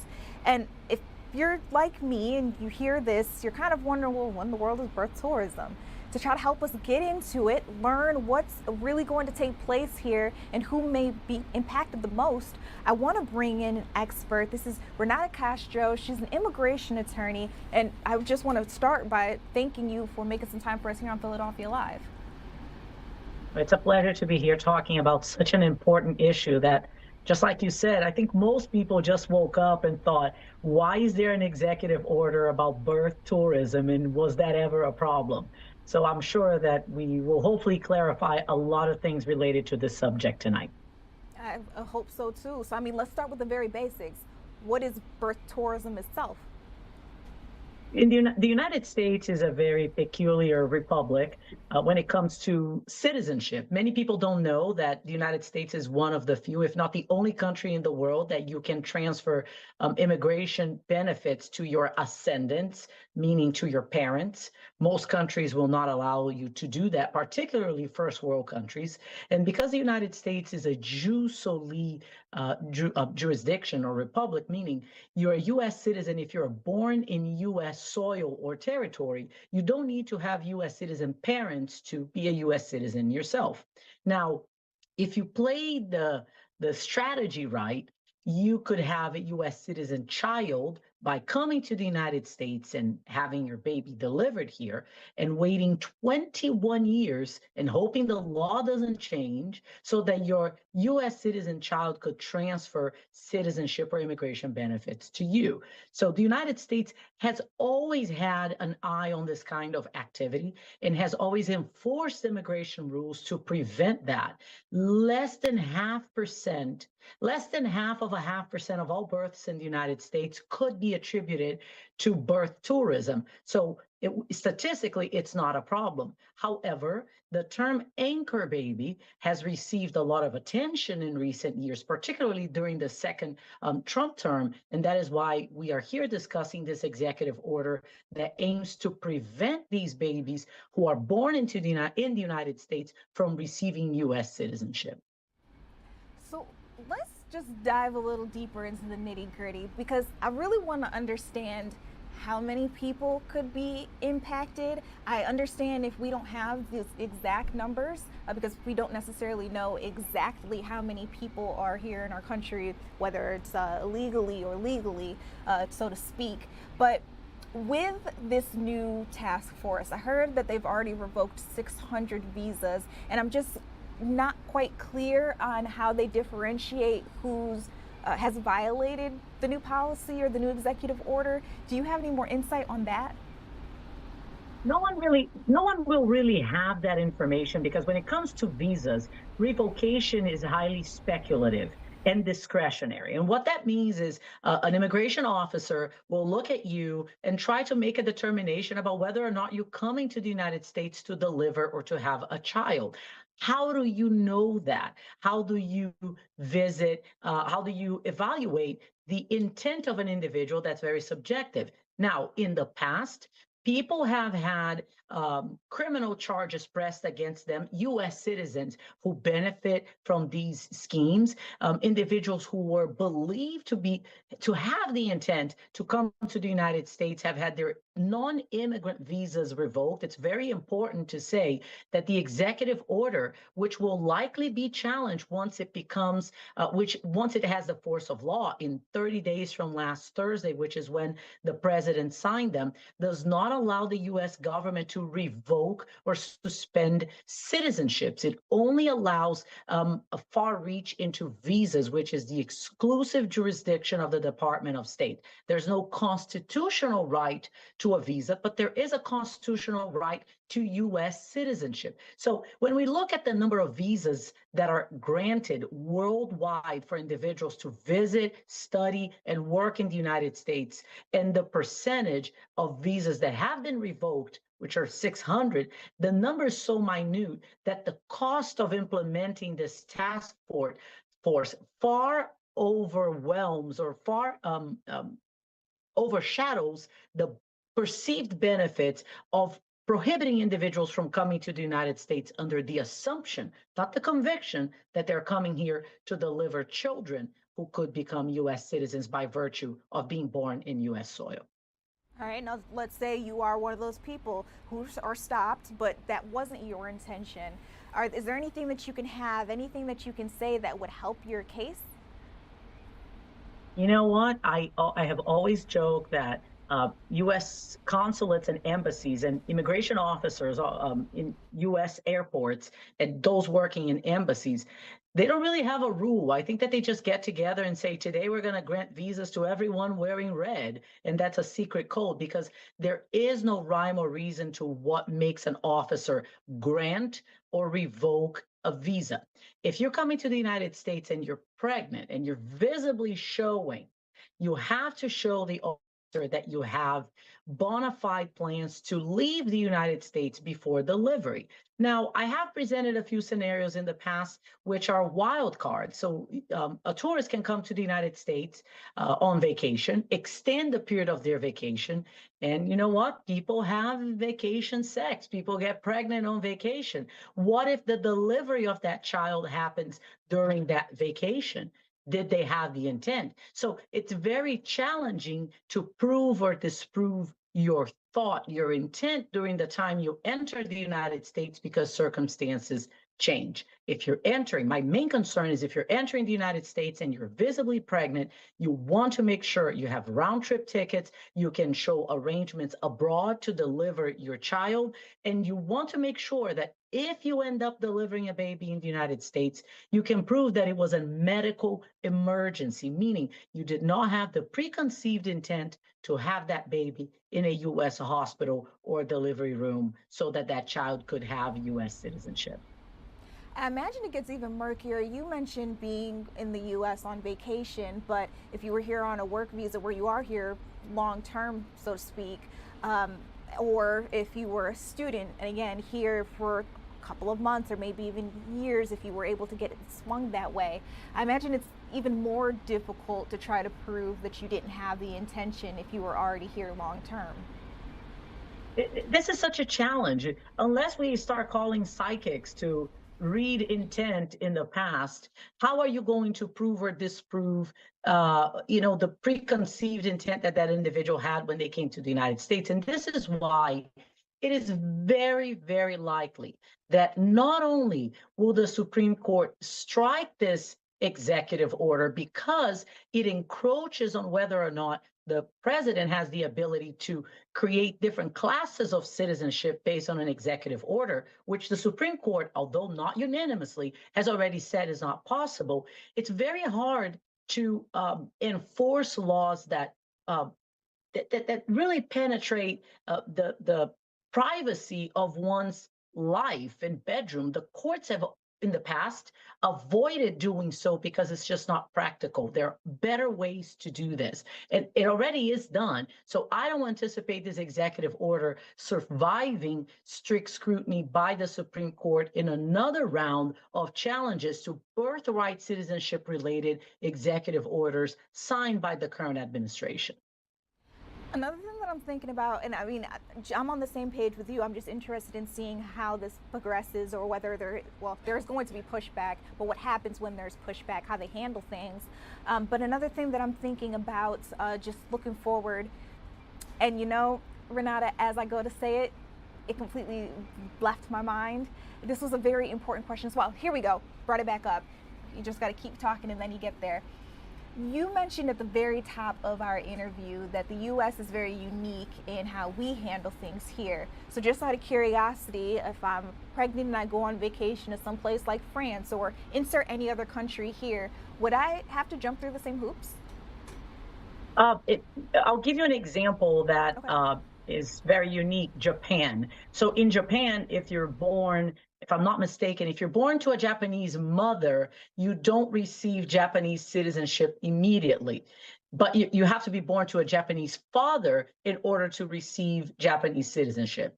Now, this seems great and preserving of their culture. But what happened was when Japan faced a shortage of workers, they actually had to start scrambling to bring people in. And the first thing they did was create an order of niseis and sanseis, allowing those children of Japanese mothers who were born abroad and did not derive Japanese citizenship to come to Japan to work. The United States is one of the few first world countries that has not faced a birth rate issue yet. And the reason why we haven't had that issue is because immigrants have American children. American children really create an ongoing feed to the economy. Think of it as a hamster wheel that there's always a new hamster coming in. It keeps it going. US citizens are taxed on their worldwide income. So if I have a US citizen child and I move abroad, that US citizen has to pay taxes. Even if he never lives in the United States, you have other benefits if they remain working and living in the United States. So birthright citizenship is actually good for the US economy. It creates more good than bad. The hoops that we're having to jump, in addition to the ones already in existence, are more of a detriment and a cost than they are a benefit. However, it sounds good for individuals who may not be familiar with the life cycle of a US citizen, even if born to non-American parents. I believe, and I wasn't there, but I believe the founding fathers really had a visionary moment when they created our very unique taxation system that really taxes American citizens on worldwide income, even if that income, even if that individual is not residing physically in the United States. That's a major advantage, financial advantage to the United States.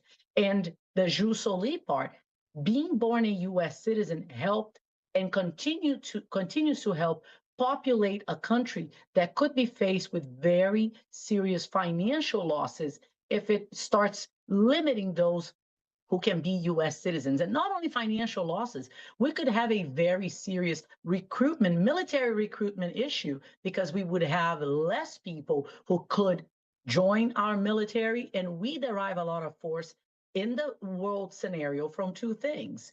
Number one, the dollar, making and generating money, and number two, our military force. So those are things that would be directly impacted by restrictions in birthright citizenship. In addition to something that's very concerning to us practicing attorneys, which is how public opinion could overrule our separation of powers, the way that our laws are changed, and just create a real legal circus that would just not create legal previsibility in the short, mid, and long term in all areas of law. Renata, I appreciate you for breaking this down the way that you have. It makes it easier for me to understand. As I said, when I first saw the headline, I wasn't quite sure exactly what we were talking about here, and I had to do a little bit more research, like I'm sure a lot of our audience had to do as well. But the way that you were able to kind of give a step-by-step of all the different little nuances that you might not think about, how all those little things may be impacted, and also share with us the people that are going to be hurt by this if it does continue. I think you said, and I just want to make sure, because the task force is fairly new, the executive order was recently signed. I think you had said 30 days since last Thursday that I believe so, yes. Okay. All right. So you guys got about a month to see what legs this may grow. But again, Renata Castro, an immigration attorney, appreciate you joining us here on Philadelphia Live to share a little bit of your expertise with my audience. Thanks for having me. See you next time. See you next time. All right, you guys, that is a good place for us to go ahead and take a quick step back. When we come back, I feel like this is a good way to get into our national headlines. I want to talk to you guys about some things that are affecting not just us here in Philadelphia, in Pennsylvania, in New Jersey, but across the U.S. as a whole. We'll be talking to you about flock cameras and new guidance that might be coming their way when we come back.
All right, welcome back into Philadelphia Live. Before we get into our national news of the day, I just want to remind everybody what we're watching on the local level. We've got this data center meeting happening right now as we speak in Upper Merion Township in Pennsylvania.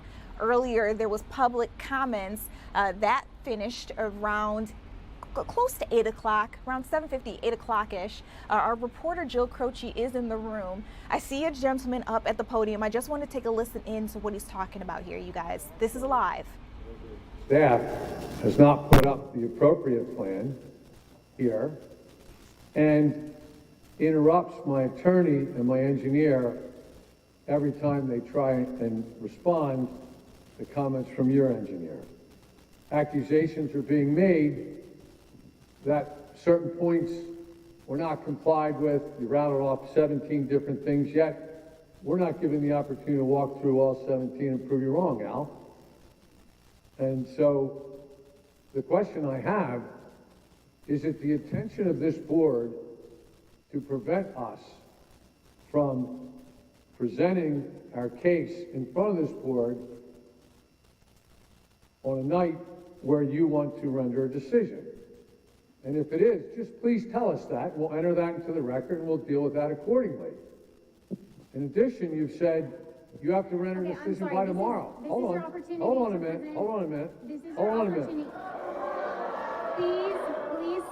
Please stop.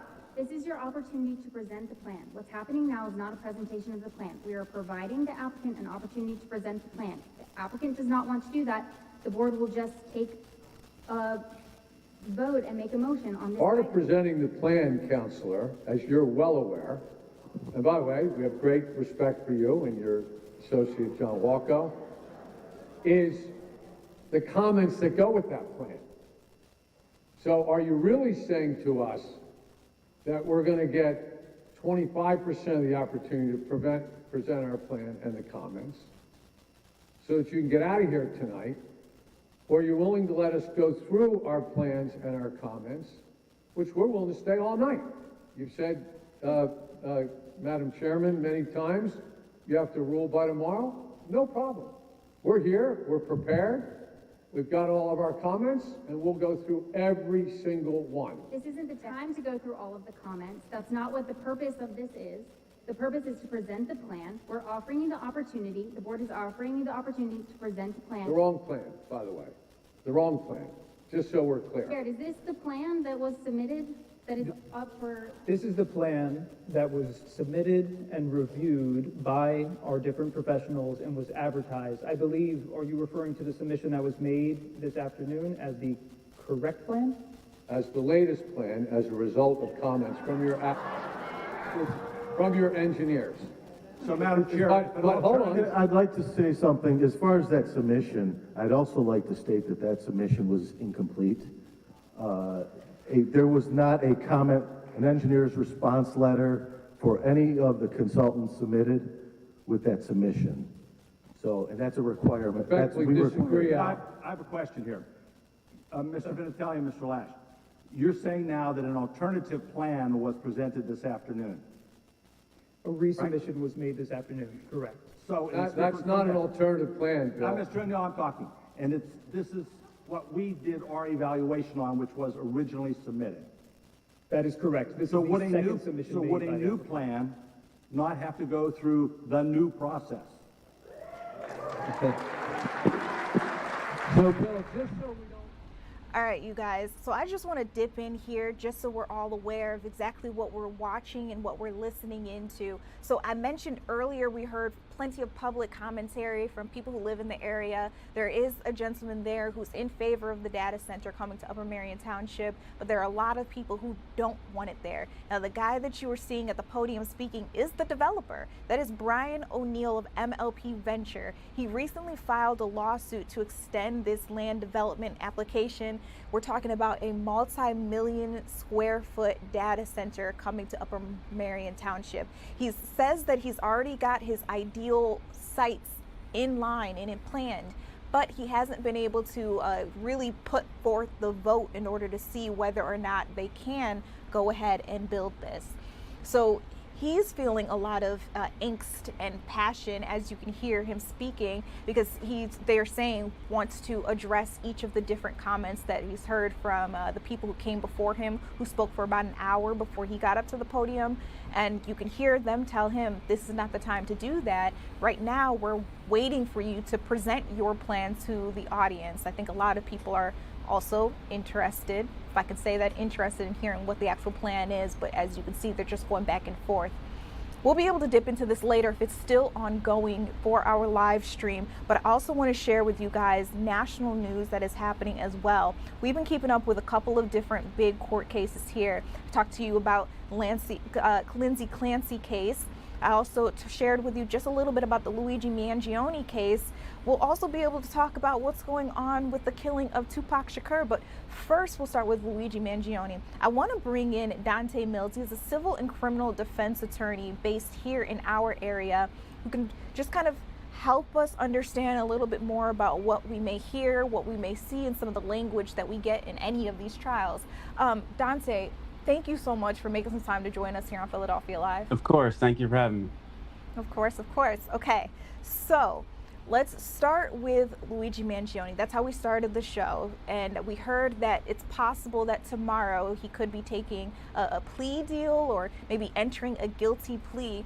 And I'm just curious because I would say for the last months, over a year now, we've been hearing that he's contended that he's not guilty. A lot of public people saying that they don't blame him for what he did, and I just want to remind everybody we're talking about a murder here. That is what he's been accused of.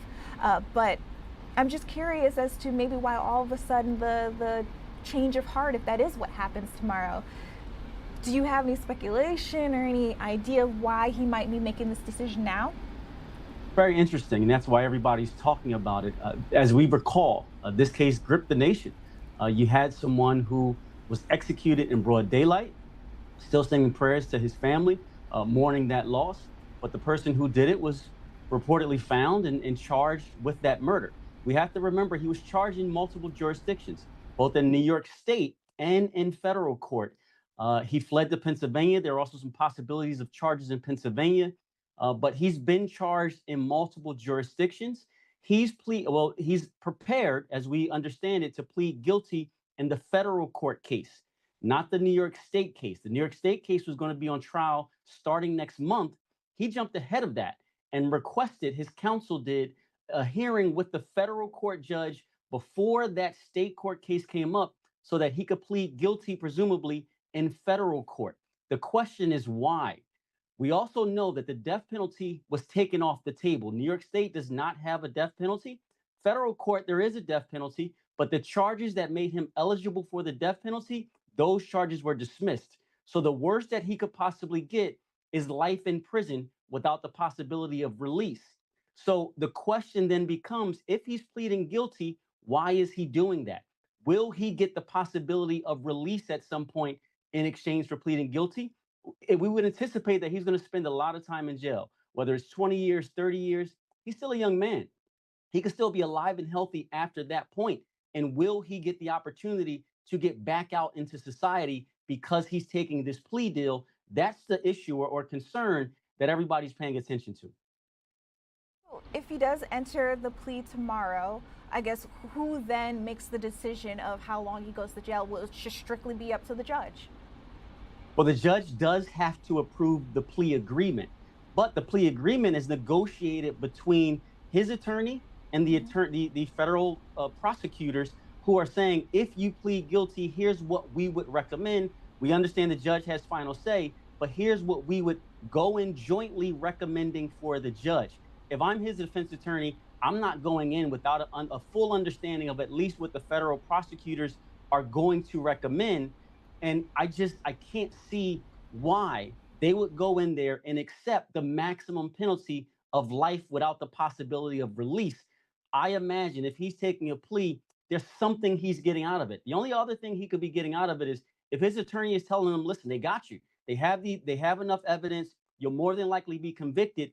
You would rather go to jail in a federal prison than in a state prison. So get ahead of that state case where you'll probably be found guilty, plead guilty in the federal case, That way you can serve your time in federal prison, which is much better. The facilities are better. The resources are better. They have more programs that you can participate in and get certifications, things that help you pass the time. Something as simple as the food is better, right? In federal prisons. And that may even factor into him saying, if I think I'm going to be found guilty anyway, I get to decide where I should go. And I want to be in federal prison. So let me take that plea in federal court. But again, I'm kind of curious because it's hard for me to believe that he would plead guilty if he wasn't getting some possibility of being released at some point in his life since he's so young. I mean, first of all, Dante, I have to say this is a perspective that I have not heard just yet, but this would make sense to me. I think our audience might be feeling the same thing right now as well. So, I mean, we're going to have to wait and see what happens and whether or not his attorneys end up speaking out about why they make the decisions that they make. I'm not sure that we will get to hear them say that, but I saw, and I was reading somewhere as well, that it may be the defense attorneys are trying to rule out the double jeopardy by going ahead and taking the plea, and I wasn't quite understanding, this is a lot of legal jargon for me, what that would mean, how that comes into play.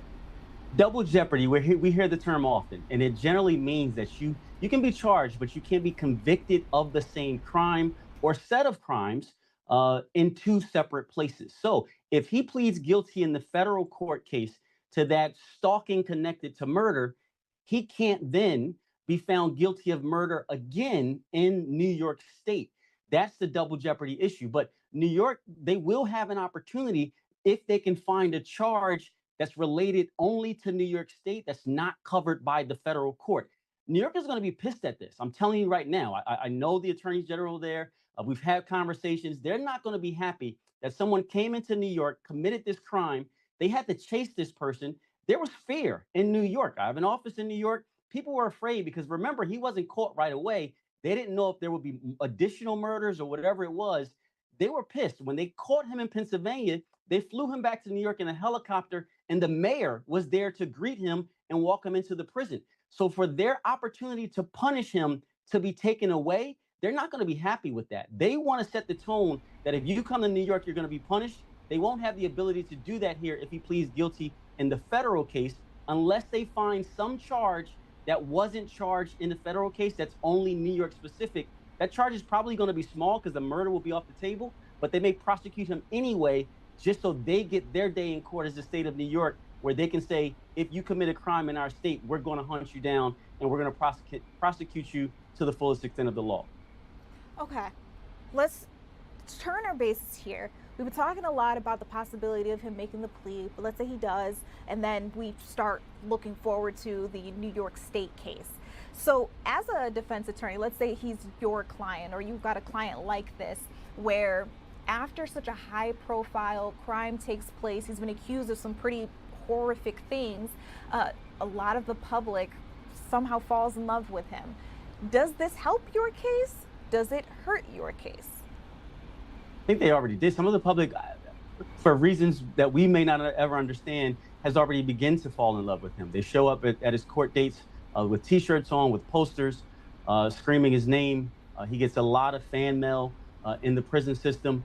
I think if he pleads guilty, though, it will be hard for a lot of that to continue because you're acknowledging that you're a murderer. And I would hope that someone who believed in him and said, well, maybe he didn't do it, or maybe it was justified somehow. If he pleads guilty, I would hope that everybody then looks and says, there is no reason, no justification for murder, no matter what your rationale is. So we're not going to be on your side. We're not going to support you anymore because you just told us that, in fact, you took someone's life and you don't have the right to do that no matter what your beliefs are. Okay, you heard it there. So from the Luigi Mangione case, if you don't mind, I want to see if we can shift our gears and turn our focus toward the killing of Tupac Shakur nearly 30 years ago. We haven't quite reached that threshold just yet. But earlier today, we actually saw in a courtroom, Keefe D, he was back in the courtroom, and judge came on out. They cut the audio for quite some time, but I heard afterward that they were just letting people know that they had seated the jury in this case, which means trial will begin soon.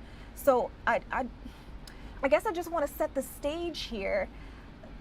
30 years later, and it's not necessarily that we're charging the person that we believe actually killed him, just someone in connection.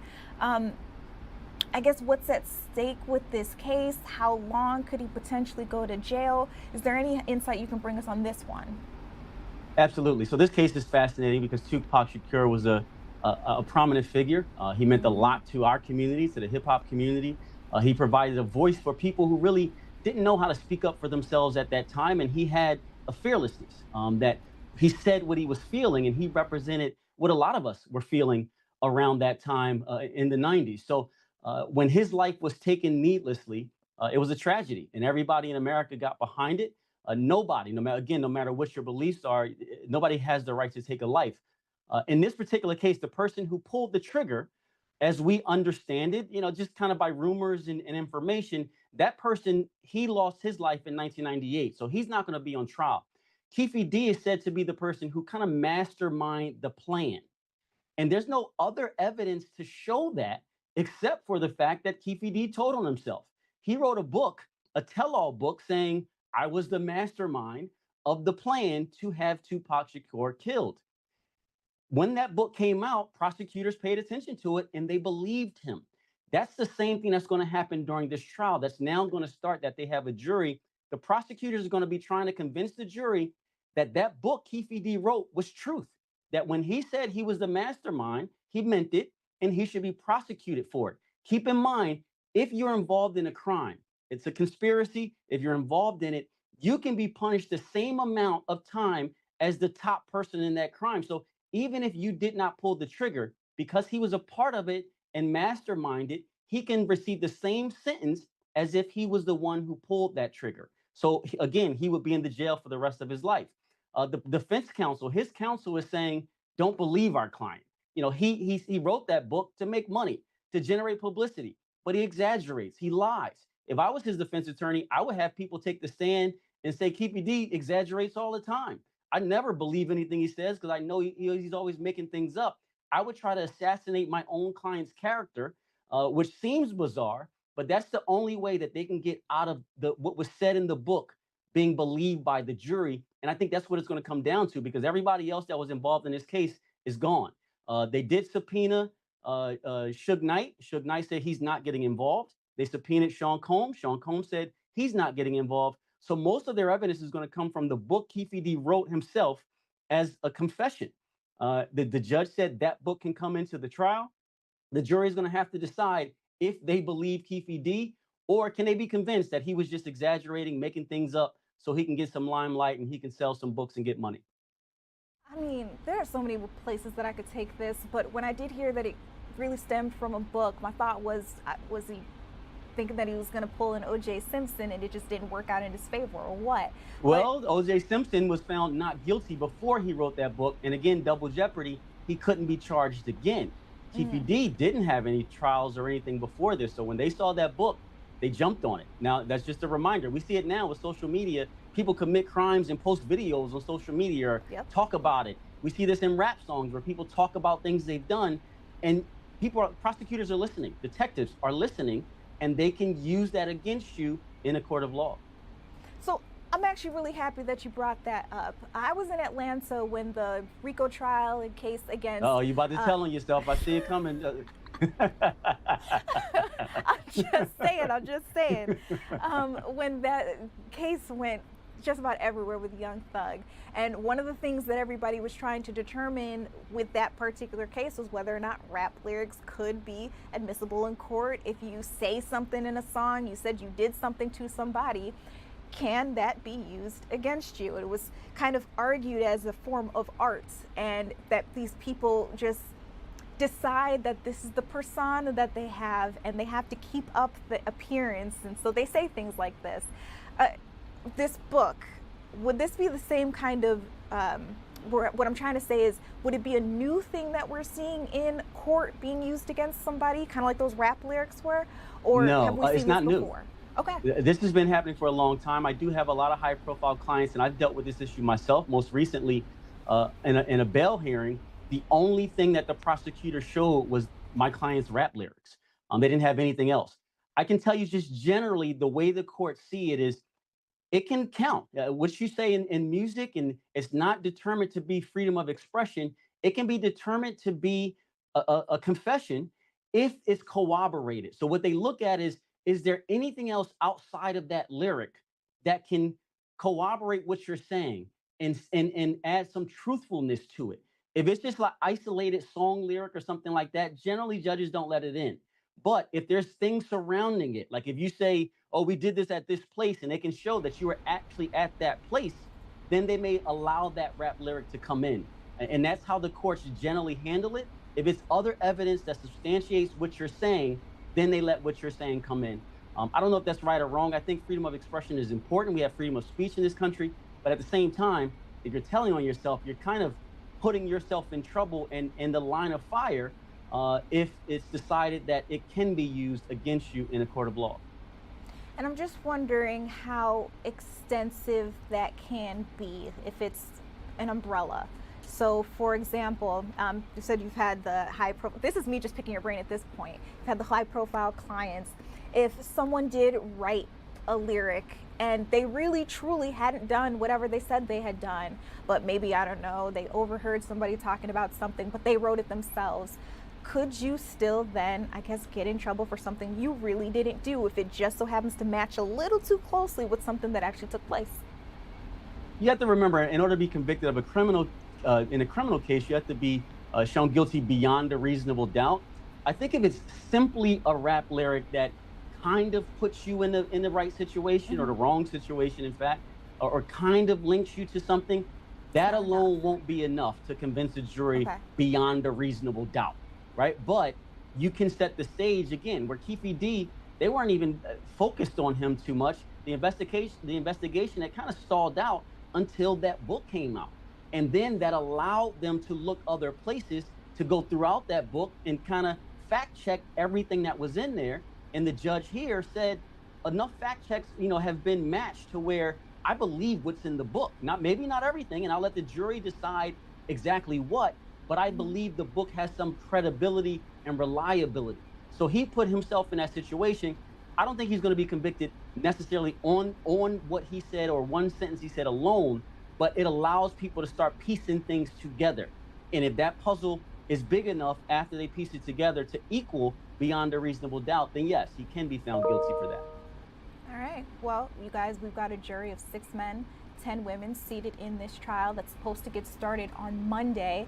And I'm curious to see if the defense does use the approach that you said you would probably use if you were in their shoes, of trying to assassinate his character in order to show that you can't really trust what he says. I wonder what they are. That's the narrative I would take. This guy's a clown. Don't believe what he says. You have to take that path. All right.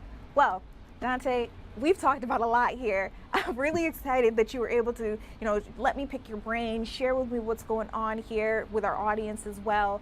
Again, Monday is going to be the day that we look forward to seeing Keefe D back in the courtroom for opening statements. And then again, Luigi Mangione, we could potentially see him tomorrow, possibly entering that guilty plea. Again, appreciate your time here on Philadelphia Live. Thank you for having me. Have a good night. You as well. All right, you guys, about that time, we're going to take a quick step back. When we come back, we'll get caught up on your weather forecast of the day, and then we'll see what else is going on. I've got national news, local news, and even some trending stuff to get you on into. So we'll see how much time we've got when we come back.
Welcome back to Philadelphia Live. How many of you remember to look up yesterday night? We had the Perseid meteor showers in our area, and what a sight to see if you were in an area where the sky was clear enough. Well, we've had a beautiful day out here in Philadelphia today. I just want to make sure that it's going to stay that way for the next couple of days. It's about that time we touch base with our meteorologist, Kathy Orris, on standby. Kathy, what you got for us? Wow, we have another beautiful day tomorrow, Judea. I mean, the hits keep coming. And today we made it to 90 degrees. This is day 2. If we do it tomorrow, it will be heat wave number 7 in Philadelphia. So that's pretty impressive. 6 out of the past 7 days have been in the 90s. So this is starting off to be a very warm month. Let's take you down the shore to Ocean City, where no one's going home. They don't want to. It's too nice outside. The temperature on the boardwalk is 82 degrees. So a great night to stroll the boards, get some popcorn, a little Core Brothers ice cream. I mean, why not? It's still summer, right? At least for the next 3 weeks or so. Temperatures around the region mainly in the 70s, but Philadelphia still holding on to 84 degrees. And as we look at those overnight temperatures, will fall 10 degrees to 74. That's still quite warm. And elsewhere, mainly in the 60s. We start off the day tomorrow in the 70s. By late morning, we're in the 80s, and then pushing 90 by the afternoon, and once again, that would make it another heat wave. If you're traveling tomorrow for the weekend, the farther south you head on I-95, the better chance you have of seeing some showers and thunderstorms. You head to the west, Pittsburgh, Cleveland, some clouds, and then toward Poconos, even up to, through upstate New York and Syracuse, really looking like a nice start to the weekend. Boston, sunny and 83 for anybody heading to the Cape. As we look at the weekend weather, Saturday is the better day to be outside. High temperatures in the 80s. Quite warm, but less humid, and that will make a big difference. Then the showers move in Sunday, and we get more humid conditions, maybe even an afternoon thunderstorm. We look at the beach and boating forecast for tomorrow. It looks nice down the shore, 83 degrees. The UV index is very high, obviously, with that strong August sunshine. Water temperatures around 70. The rip current risk is moderate. Just a slight chance of storms. Actually, that's pretty much nil. And the wave height's 2 to 3 feet. Down the shore, golden sunshine for Friday. Saturday, both days less humid, and we know that today was a very warm and humid day down the shore. Sunday, a chance of a shower, the high 80 degrees. And as we look at that 7-day forecast from the Weather Authority, we're looking at 80s, but once again, very likely to hit 90 tomorrow, and then staying quite warm Saturday. Sunday, the temperatures dip, and by Monday, we're back in the heat and humidity, 89, Tuesday, 87, Wednesday, 89, and Thursday, 90. We could have another heat wave next week. So this heat is going to stick around at least through the end of the month, and then there's always September. So as we look at the 10-day trend, temperatures up and down, but there's definitely more ups than downs, and the trend is to stay warm through the end of the month, Judea, and into the month of September. Okay, I can deal with staying warm. I can deal with the forecast that you just gave us. This is music to my ears, to be honest.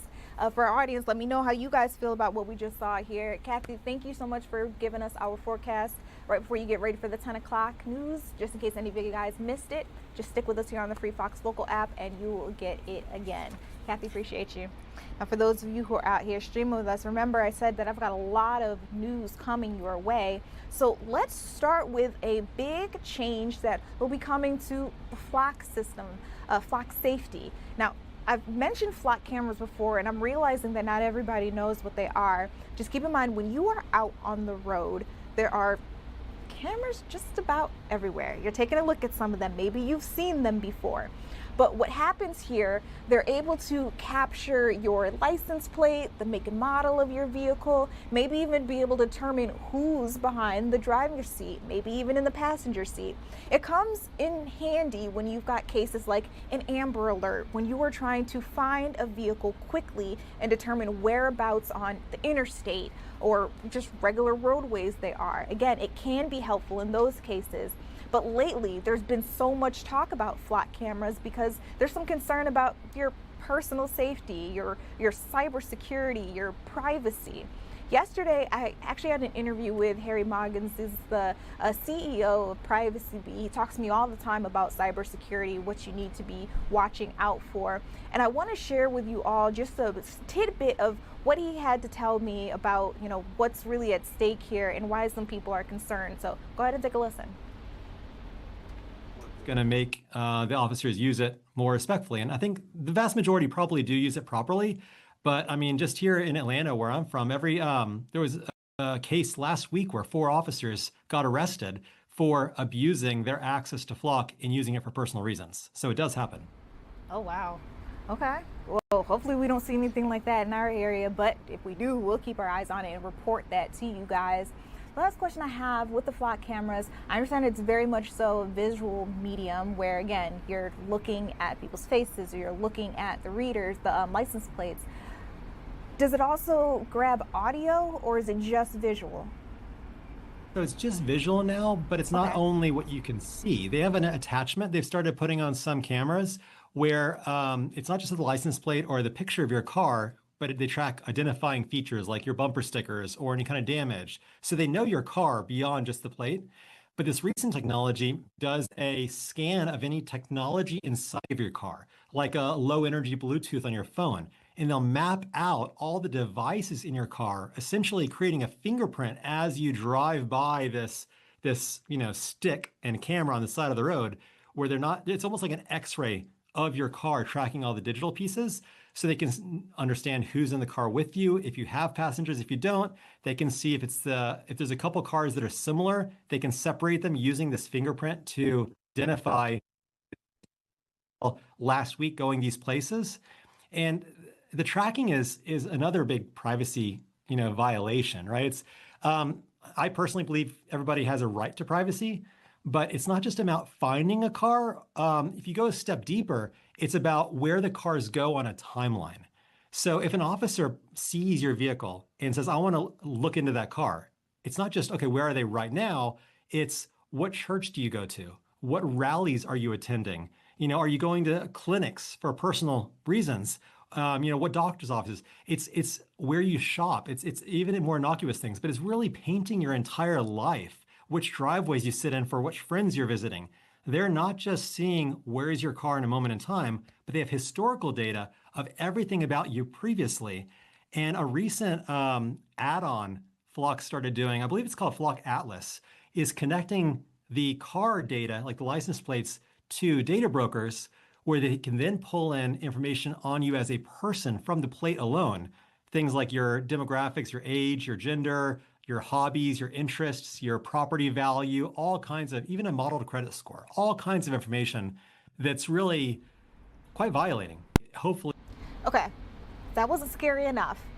Other thing Harry told me was that there have been reports in other areas. He was joining me from Atlanta, where they're seeing that maybe some officers might be using those Flock cameras inappropriately, so suggesting that there are people who might be stalking someone else and using those cameras for their own personal gain rather than to actually catch a criminal. And so again, there's been some concern about privacy. So earlier today, we heard that Flock Safety, that company that issues these cameras, they've actually announced that there will be some changes made as of January 1st. So let's get into what's going to happen here. They're talking about stricter oversight on the searches. So as I mentioned, those officers who may have not used the Flock cameras correctly or to further an actual investigation, they're saying police officers will now be required to enter a specific case number or a record code before they actually run a search. So they'll have to explain themselves of, why am I actually looking up this particular license plate or looking for this particular camera? They'll have to, again, issue it or connect it to an actual case. They can't just do it willy-nilly for their own personal gain. They also suggest that there will be automatic lockouts. This will be an auditing tool that's supposed to flag unusual search behavior. So maybe if someone is constantly searching the same person, or maybe it might be something like the timing that it's done. It could be just about anything, but they'll automatically lock any user out if they feel that there's some suspicious activity being detected there. So that'll be something that's interesting. There are a couple of other things that will change as well. But I want to share with you from Flock's CEO himself. He actually sat down with Fox Business and he kind of explained the changes and why they're making this movement. So go ahead and take a listen to that. Yeah, well, look, I mean, I think police abuse of power existed far earlier than when I started Flock 9 years ago. We're the first company to shine a light on it. We helped solve over 1 million crimes last year, so we know what normal investigations look like. And so we built a tool about 4 months ago to automatically flag potentially abusive behavior. Okay. About a third of our customers optionally turned it on, and the headlines speak for themselves. It's working. And so as of today, we are now requiring all of law enforcement to use this. And my hope is that the rest of the industry wakes up and continues to build this type of tooling to prevent abuse of not just Flock, but of every tool they have access to. Yeah, so, before Flock started, license plate readers had been around for decades, and the historical precedent was storing this data forever. And as an average citizen, that felt irresponsible. So we started with 30 days, and law enforcement was worried. Could they actually solve crime that fast? And I can tell you today, over 90% of the cases solved using Flock are done in 7 days. And so we're suggesting to every city to adopt a 7-day retention policy. I still believe our elected officials should have final control of how long this data is stored, but our professional recommendation is 7 days now. Yeah, well, look, I think this is an important debate. How do we build a society where we're safe and privacy coexists? Yeah. I've never met someone that doesn't want to be safer. But the question is, how do we get there? Now, I have a firm belief that there's a way we can get there responsibly, and some people disagree, and that's okay. I think where you see most of the backlash, though, it's on misinformation. We don't sell this data. Our customers own it. We don't do facial recognition. We simply read a license plate as a car drives by, and then at the end of 7 days, if it's not associated with a criminal investigation, the data is deleted. I mean, and even let's look more recently in July. So just in July of last month, over 1,125 missing people and over 20,000 stolen vehicles. And if you think about a stolen vehicle, it might seem like a petty, small crime. That's how people get to work. That's how people drive their kids to school. Stealing a vehicle is the beginning of more likely and much more severe crime. So the results are astonishing. And I think I was speaking to a sheriff just down in Florida who said, I wish people could realize that the reason why crime is going down in America is because of Flock. And look, we talk about these numbers, but I think for me personally, I'm a father of 3 little kids. And just last week, there was a 2-year-old kid abducted in Atlanta. It was a stolen car gone wrong. That child was returned safely within the hour. And I hate to think about what could happen if Flock wasn't there. Okay, one thing that I do want to just mention, there's also the potential for people who shouldn't have access at all somehow gaining access to being able to see some of these feeds or use the system to find, like I mentioned, you can look up license plate numbers and all of that stuff. So we're seeing growing concerns across a couple of different cities. We're talking about 50 in particular who have already tried to implement either getting rid of Flock altogether or just making sure that there are more restrictions. Again, the Flock CEO himself says that starting January 1st, there are going to be some major changes to the way they operate. But as you could also hear from him speaking on Fox Business, he does feel that the company overall is really for the betterment of the society, for the public, for our safety. So I have a feeling that this is going to be a conversation that continues.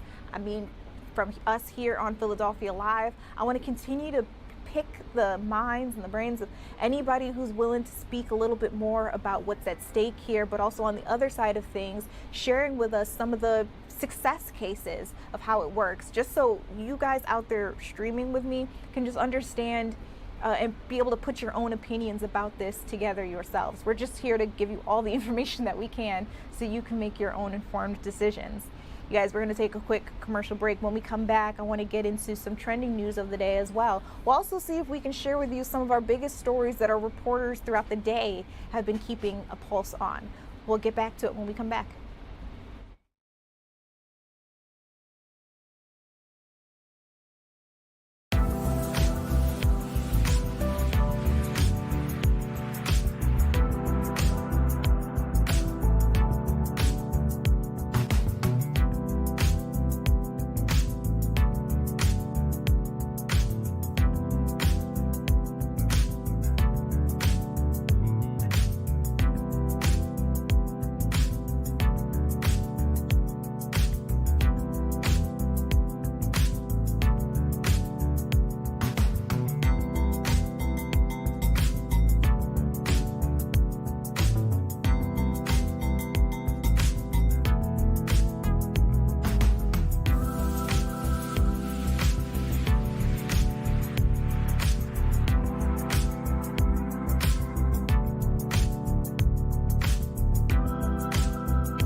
Welcome back to Philadelphia Live, and I also want to say welcome to all of the people who just joined us on our live streaming platforms. We're on a couple of different social media sites right now. We just got an influx of viewers. So again, hey guys, welcome on in. Tell me if you've heard about this headline. For me, it was like one of those jaw-dropping headlines when it comes up on your phone. So I heard that ICE is considering buying some new gloves for their officers. They're not just any kind of gloves though, you guys. They deliver electric shocks to the people that they are trying to detain if it gets to that level. And guess how much they cost? I'll tell you, $20 million. $20 million. So you're taking a look at them right there. They look good, I guess, but what exactly do? They would give an electric shock, again, to anybody who comes into contact with them. Now, they're called GLOVE, G-L-O-V-E, which stands for Generated Low Output Voltage Emitter. It's a name made by a company called Compliant Technologies, and again, they deliver an electrical shock upon physical contact with another person. There have been videos that have been put out on social media that show people literally falling over to the ground as soon as they are touched. So ICE says that they feel they need something like this because sometimes when they're at like these protests or trying to detain someone, these situations get high energy and it can be very difficult and dangerous to the officers, and so they feel like something like this would help. So I'm just curious what you guys think as you're taking a look at it and hearing how it works. What do you guys think about this? Now, one area in particular, a state who's pushing back on this already, is New York. Governor Kathy Hochul says, nuh-uh, not at all. We don't want it in our area. She's argued that the gloves risk trampling constitutional rights for people. She says that it also would cause undue harm to people. Attorney General Letitia James is also doubling down on that. She says that using this technology would probably violate state laws, so she's looking into the situation. She promised that her office would be taking legal action if anyone in the state of New York was injured by them. So again, this is a proposal. They're considering purchasing the gloves. It's not anything that's set in stone just yet, but again, with that price point of $20 million, a lot of people's eyes are on this. This is an ongoing battle between, I would say, any state and any city with ICE, but specifically New York leaders and federal immigration enforcement. We also know that recently New York's law enforcement were given until August 24th to end their cooperation agreements with ICE or face legal actions themselves. So it's just a completely sticky situation over there. But I was just wondering if you guys had seen that on your social medias or on your timelines and whatnot. Another big story that I'm keeping a pulse on, these are trending topics, you guys. We're hearing that the defense in the accused assassin of Charlie Kirk, he's said that he shouldn't receive the death penalty because he hit his intended target. Yeah, you heard that right. So this is kind of like a head scratcher here. But the guy who's been charged with murdering Charlie Kirk in a very public venue, remember Charlie was out and about speaking on a university campus when someone opened fire, killing him in front of all of those college students, but also something that was caught on live stream and circulated around the internet. It's a video, unfortunately, even I've seen with my eyes just going on social media before it ever made the news headlines. But again, he says that he shouldn't get, you're taking a look at him there, he says that he shouldn't get the death penalty because he hit his intended target, which means no one else was at risk or under harm when this took place. I'm still trying to understand the actual argument here, so bear with me, you guys. He says no one else was endangered when he shot Charlie Kirk from the rooftop in Utah. His attorneys are speaking on his behalf. His name is Tyler Robinson. And again, we're just trying to understand exactly what's taken place here. But this is just the latest twist and turn in that case. Now, we know in previous courtroom opportunities, Charlie Kirk's widow, Erica Kirk, has been there. His parents have also been in the courtroom as well, oftentimes getting emotional, but also oftentimes talking to other people in the courtroom and making sure that the other people are dealing with the information that they're hearing fairly well. So again, that's just the latest that we're hearing in that case. But again, another one of those trending headlines. When you saw it, it's like, what's this about? Last but not least, I want to share a very disturbing, it seems to be trend circulating the internet, and unfortunately it's made its way here to our area. We're hearing that there are a number of indecent exposure cases and reports being made at certain retail stores, including a Dollar Tree. That seems to be happening in a lot of different cities, but we're seeing it in our area as well. So in this particular video, this is a story that we've got available for you right now as we speak on the free Fox Local app. You can also go to fox29.com and learn a little bit more. But we're hearing that customers at a number of different Dollar Tree locations are saying that they're finding people come into the store and use these acts in public. They're exposing themselves and doing inappropriate things. They're calling the police to try and get them caught. In some cases, we do know they have been. In some cases, we only have photos and videos to go upon as police still look for these suspects.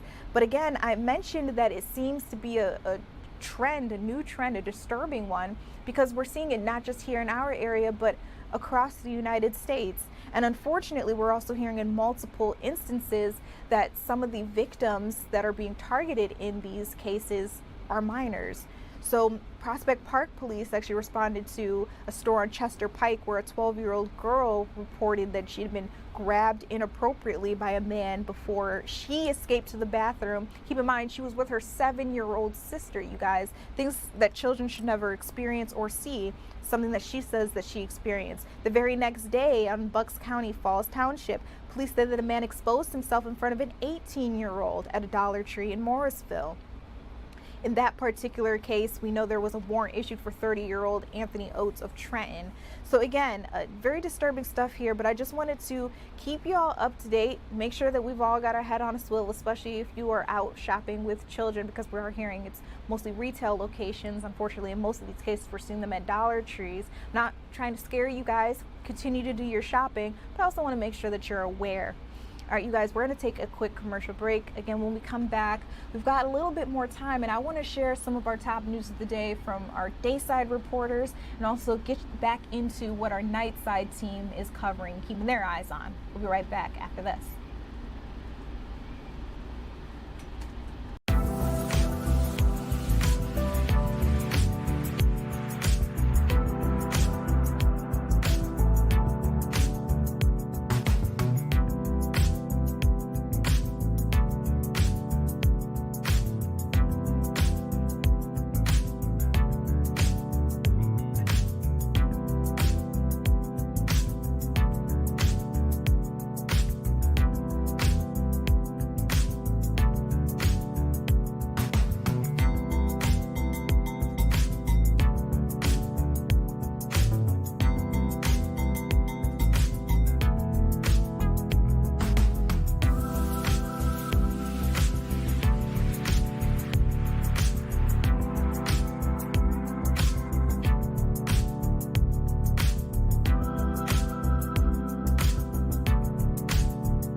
Welcome back into Philadelphia Live, you guys. I'm Judea Murray, and right now as we speak, we're still seeing movement and conversation happening in Upper Merion Township.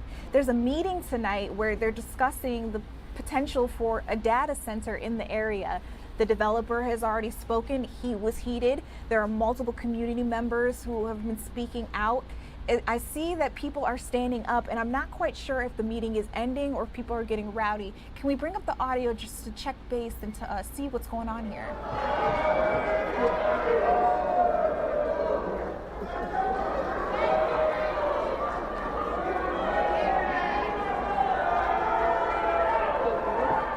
Please be respectful.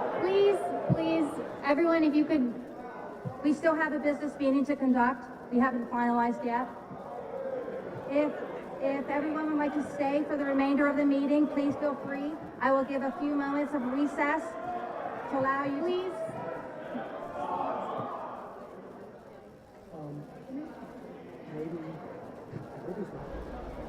Okay, so what it sounds like here is there was supposed to be a official end to the meeting. She says a recess, but it sounds like people started getting up and deciding that they are going to leave. Now, I do believe we just missed the vote. I saw some people clapping hands. I'll have to text our reporter, Jill Croce, just to see what just happened here. But I can tell you, before the meeting, we also heard from multiple people who came up to speak with her about what they were hoping was going to come out of it. So go ahead and take a listen.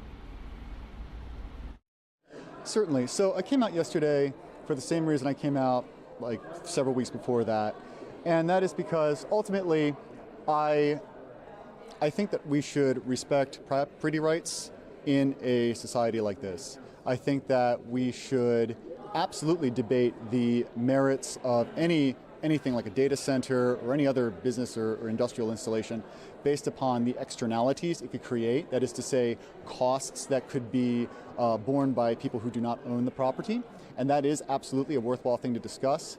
But I think that at the root of most of the discussion around these data centers, not just here in Upper Merion, but in general, is a knee-jerk reaction against them as data centers, a sort of fear of the unknown, a fear of the new big scary thing. And so instead of discussing these things rationally, we see a lot of emotion. Instead of seeing a lot of ideas being discussed, it's often just rhetoric. And I came out last night, and I'm here tonight again to try to be an opposing voice to that. And what do you think of O'Neill's plan? What really sticks out that you're really in support of? Ultimately, I think I said this the other night, I'm not interested so much in this data center in particular as I am in property rights in general. But I will say that I do absolutely think that data centers like the one that we could have up here in Upper Merion are absolutely something that will empower our future. The technologies that we see coming out of data centers, the incredible software, the incredible algorithms, genuinely can make life better.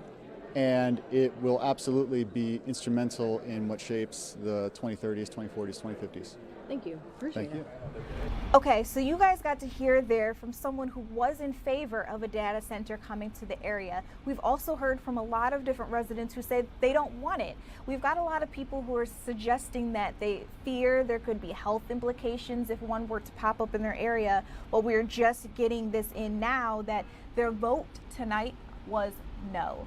Leadership has decided they don't want this proposed data center in their area. Could that be appealed? That's something that I'm going to have to check in with our reporter Jill Croce on. Keep in mind, she will have a live report on everything that happened coming up for you at 10 o'clock. So keep your eyes here on the Free Fox Local app if you want to hear a little bit more about what was said during that meeting that turned the tide that ended up having this vote take place. So again, we're talking about a 4.6 million square foot data center that could have come to the area in Upper Merion Township. People have been worried about it coming to their area. We heard from the developer Brian O'Neill of MLP Ventures, who has obviously spoken very much so in favor of moving forward with his plan. He had asked tonight to share that plan with the constituents. we weren't able to stream when that part happened for you guys. We were roundabouts right before he got into his thoughts, but I just remember he seemed very flustered and very upset about how the conversation was going so far in that meeting. But it does look like the people who were saying no have gotten their way. Again, Upper Marion leadership, they have officially voted no to this data center coming to Upper Marion Township. One last time, if you are just now coming into our live stream chat, or if you want to know a little bit more about this situation, if you live in this area, Jill Croce, our reporter, will have a live report for you coming up in the 10 o'clock news. So don't go too far. That's still coming up ahead on the Free Fox local app. We're also keeping our eyes on a couple of other situations. I would say a little happier news as well. Well, depending on how you feel about this particular situation. We're all getting into back to school. Our parents here in our areas are getting really excited to send their kids on back. They want them out of the house. But the thing is, you got to do your back to school shopping first. Go over that list, cross things off. Unfortunately, this time around, this year, it seems that a lot of stuff is getting more expensive. So Shawnette Wilson got to get out to a giveaway and see all the kids who are getting those resources and those items, those school supplies provided to them at either a discount or just altogether free. She'll be sharing with you what you need to know about the increasing prices, how they may impact you if you haven't done your shopping just yet. And if I can, I want to suggest that any of you who haven't done your shopping, maybe consider crossing state lines if you don't live in Delaware and check them out. They've got a 0% sales tax that's year round. So you can save at least a couple of dollars. Every penny counts, right? Another story that we're keeping our eyes on, our Dawn Timney's got a beautiful one. So these sisters, they're already close enough in age. They gave birth, both of them, less than 24 hours apart. So talk about built-in best friends for life. These cousins are more like siblings. There was a little boy and a little girl, and when you see them, your hearts are gonna melt. So she's got a full report on them. They just come from the hospital. Grandma is excited. Again, we'll have and share that with you again coming up in the 10 o'clock news. If you missed your weather forecast, we'll get you caught up on that as well. Kathy Orr is in the Storm Team Center giving you guys everything you need to know about what's going on. As for us here on this show, we've been keeping you up to date on different things going on, not just that meeting, not just back to school, not just those siblings that gave birth. We had some insight on the Luigi Mangione case. Again, we're expecting that potentially tomorrow he could enter a guilty plea. This is the man accused of murdering a healthcare CEO, United Healthcare, in New York, and then fleeing. They eventually found him in Altoona, Pennsylvania. A lot of eyes have been on this case. His image, his picture has been just about everywhere. He's gone viral so many times, people calling him attractive, but this isn't a very pretty series of charges that he's facing. So again, it's possible that tomorrow he could enter a guilty plea, and we're just wondering how that'll impact his other trials coming up in the future. So we talked to some attorneys that could walk us through that. Another big high-profile case that's getting ready to get underway is in the killing of Tupac Shakur nearly 30 years ago. Keffe D, Dwayne, is back in court.